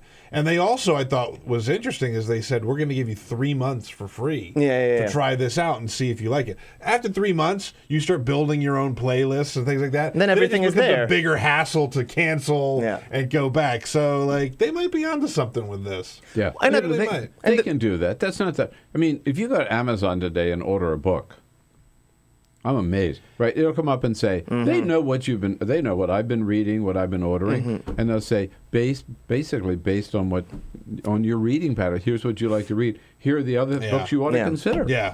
Part of I think what Apple's banking on is, it is so difficult and time consuming, or it can be if you're a nerd like I am, to build these playlists and build these things that you like and save the music that you like and have the offline streaming and have this library, right? You've got this, just about any kind of music you want to listen to available, but it's how you customize it that takes time. So once you invest that into Apple, there will be no going back. There will be no going back. Absolutely. And I think too big of a pain in the ass. Their roster of musicians is very large too. I mean, people like Taylor Swift, who pulled out very memorably of Spotify, said that it wasn't a good deal for her. My understanding is she's going to be on Apple Music. And in the big showcase yesterday, they had Drake come out and sing a song, and The Weeknd came out. So I mean, I think there's some star power behind here, and I think it remains to be seen exactly how successful that is. But this also isn't. There are a number of kind of players in this space. There's also Tidal, which is this new company launched by Jay-Z and a couple other celebrities a couple months ago, with the idea of power to the artist kind of stuff. I mean, I think Apple could do it. They've got the resources. They've got the name recognition, certainly. And if they can kind of map that extra software to make it easier to find stuff, I think that's going to help. He is on top of all of this stuff. National security correspondent for The Hill, Julian Hattem. You want to weigh in, question, comments, your comments on Spotify or the new Apple product, 866-55-PRESS. All right, friends and neighbors, hey, thank you so much for joining us on Free Speech today. Hope you're enjoying the program. And now I want to turn to you one more time. First, to talk about our pledge drive. We're getting into home stretch now. And first, I got to thank you. We had a great day yesterday, a very good day. Not good enough, but a really good day. But now we're still pretty far, as we go in the home stretch, pretty far from our goal people from Free Speech told us yesterday. And the only way we're going to reach our goal by the end of the week is we need to do $1,500 a day. $1,500. That is our goal for the Bill Press Show for today. And look, really, it may sound like a lot of money. It's really not a lot of money. Think about it. Just 15 of you can help with $100. There we are. We're there. If just 30 of you can help with $50. We're there. And we meet our goal, and we help keep free speech going as great as it is. So please, those of you who haven't yet made your pledge, now's the time to do it. Today is the time to do it. And you know how to do it. Pick up the phone. Give us a call at 877-378-8669, 877-378-8669, or go to freespeech.org. Make your pledge today. Try to make it $100. Try to make it $50. At least that much, and help us reach our goal. And you know how it is. I mean, Carol and I give a lot of money to charity. Sometimes you just write those checks to charity, and you feel good about it, but you don't really get anything for it other than knowing these organizations are doing a good job. But here you really do get something for your money. Number one, you get to see my smiling face every morning, and then Stephanie and Tom and Amy and David and all the rest of the good hosts on Free Speech TV is coming into your home every day. That continues with your help. And secondly, we've got some little goodies for you. If you can help with $60, one-time pledge of $60 will get you that fun little stamp you can use that says not to be used for bribing politicians, your dollars or your checks. For $120, help with $120, a one-time pledge, you'll get a copy of John Nichols from The Nation magazine, his great book about the evil of money in politics called Dollarocracy. Step it up to $240, that one-time pledge, and we'll send you the stamp, the Not for Bribing Politicians, and a copy of that book by John Nichols. For $360, you get the stamp, you get the book, and you get a Free Speech TV baseball cap. And for a very special prize, you want to give yourself a real treat and really help out with free speech. If you can help us with $1,000 and make your way to Washington, Carol and I will take you out to one of our favorite restaurants. We've got some great ones right here on Capitol Hill. We'll have dinner together the next morning, come in, watch the show, meet the team. We'll get some donuts from District Donuts and just have a real party here. So do it today. Remember, we need to reach that $1,500 today. So try to think about at least $100, $50. Help us make that pledge at 877-378-8669. That's the phone number. And the website again, freespeech.org. Those of you who haven't made your pledge yet, now's the time to do it.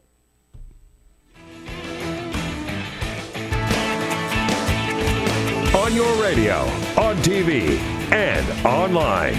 This is The Bill Press Show. Hey, here we go at 12 minutes before the top of the hour. Winding up with Julian Hattem from The Hill, a national security correspondent.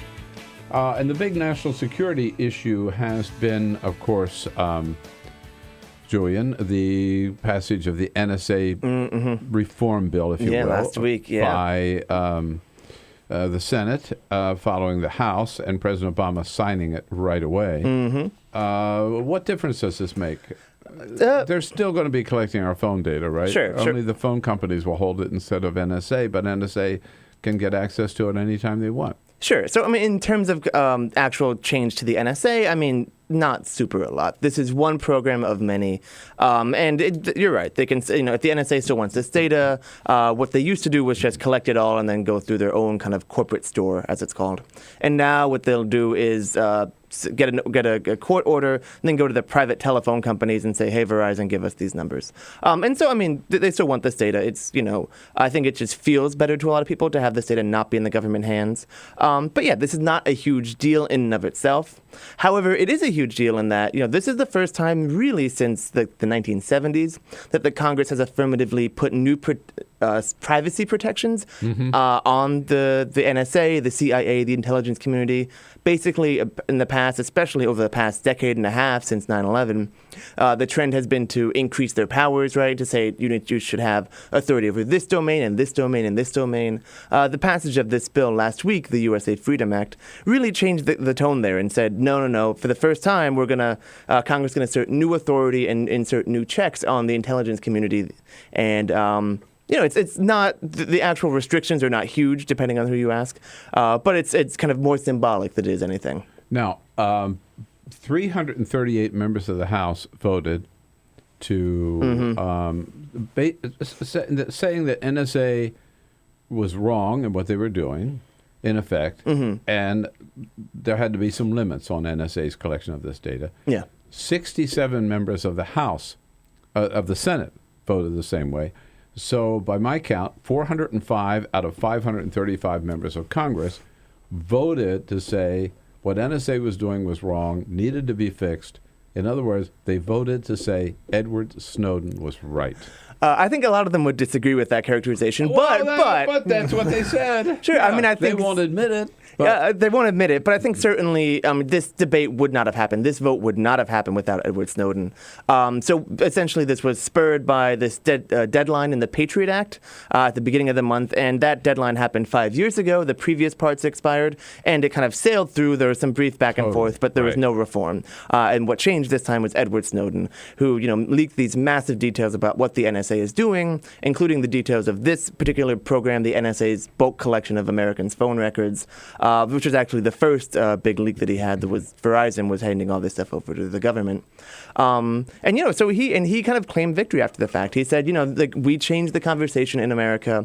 What I did, he had this big op-ed in the New York Times saying, I've got no regrets, and even though he's living in Russia now and could be, for the foreseeable future, he thinks that the temperature has really changed, and the things that he did, not only in Congress, but also there have been court decisions declaring the NSA stuff illegal. Yeah. The Obama administration has said we need to roll some of this stuff back.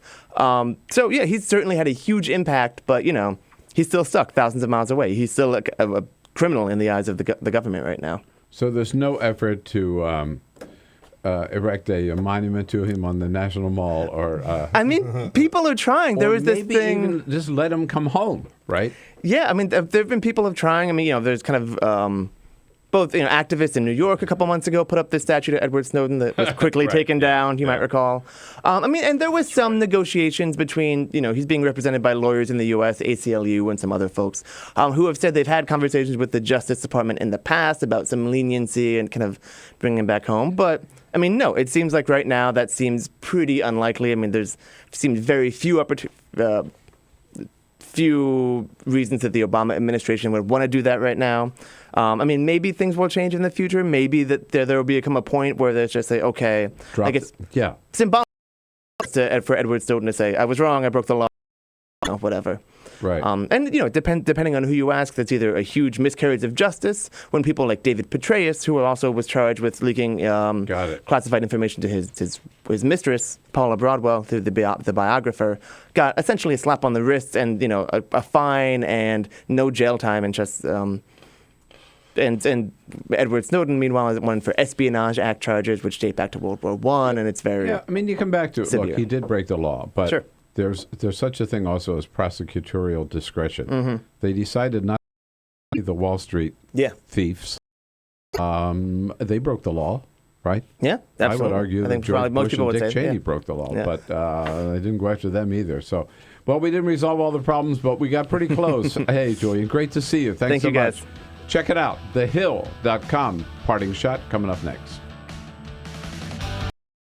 This is the Bill Press Show.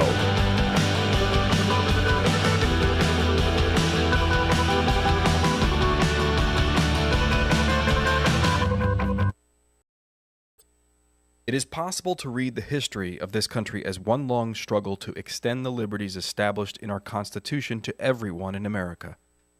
In other words, who, according to our laws and culture, gets to be considered a person? The law creates legal personhood, and movements create law and change culture. So, how have the courts passed laws to shape our culture?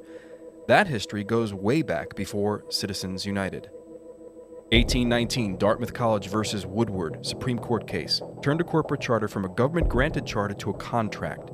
This ruling gave corporations standing within the Constitution. 1886, Santa Clara County versus Southern Pacific Railroad. Though the court did not rule on corporate personhood, The decision was subsequently cited as a precedent to hold that a private corporation is entitled to the same 14th Amendment rights of due process and equal protection as human beings. This makes it impossible for us to make laws that treat local businesses any differently than giant multinational corporations, even if their business practices are deemed to be harmful to workers, the environment, and communities, or if they have a history of violating the law. Hale versus Henkel, 1906. The court granted corporations the Fourth Amendment search and seizure protection. Dodge versus Ford Motor Company, 1919. The Michigan Supreme Court says the business corporation is organized and carried on primarily for the profit of the stockholders. Stockholder primacy is established. The purpose of the corporation, according to the court, is no longer to serve the public good, as it had been. It is now to maximize profit for shareholders above all else.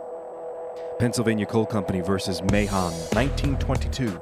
Corporations get the Fifth Amendment takings clause, meaning if you pass a regulation that impacts a corporation's ability to make a profit, that is deemed a taking, and they can sue for the right to future profits lost. This creates a chilling effect, and local and state governments become much more hesitant to pass laws in the public interest for fear that corporations can claim loss of potential profits that cities and states will be on the hook to pay. Buckley versus Vallejo, 1976. The Supreme Court rules that spending money to influence elections is protected under the First Amendment, in effect saying that money is speech. Citizens United versus Federal Election Commission, 2010. Today, the Supreme Court of Chief Justice John Roberts declared that because of the alchemy of its 19th century predecessors in deciding that corporations had all the rights of people, any restrictions on how these corporate beings spend their money on political advertising are unconstitutional. The court's ruling threatens to undermine the integrity of elected institutions across the nation. It's a rejection of the common sense of the American people.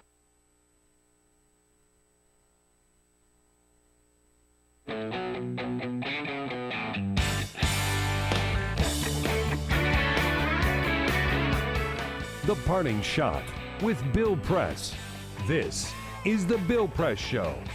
Well, you know, as Americans, one of the things we do best, and one of the few times we all pull together, is in mourning, as we did last week, joining nationwide to mourn the loss of Vice President Joe Biden's son, Beau, at the age of 46. And one central theme we heard over and over again was that Beau Biden, as remarkable as he was, got his dedication to public service from his father, which raises the important question in all the talk about a Democratic candidate for president in 2016. Why isn't Joe Biden at the top of the list? I mean, after all, look, Democrats already have 4 credible candidates: Bernie Sanders, Hillary Clinton, Martin O'Malley, and Lincoln Chafee. But in terms of experience and qualifications for the job on both foreign and domestic matters, nobody tops Joe Biden. He had an outstanding record in the Senate for 35 years. He's been one of our most effective vice presidents ever. And if he is 72, he's a healthy and vigorous 72. Yep, in setting our sights for 2016, we Democrats would be making a big mistake if we forget about Joe. Folks, have a great day. Come back and see us tomorrow. This is the Bill Press Show.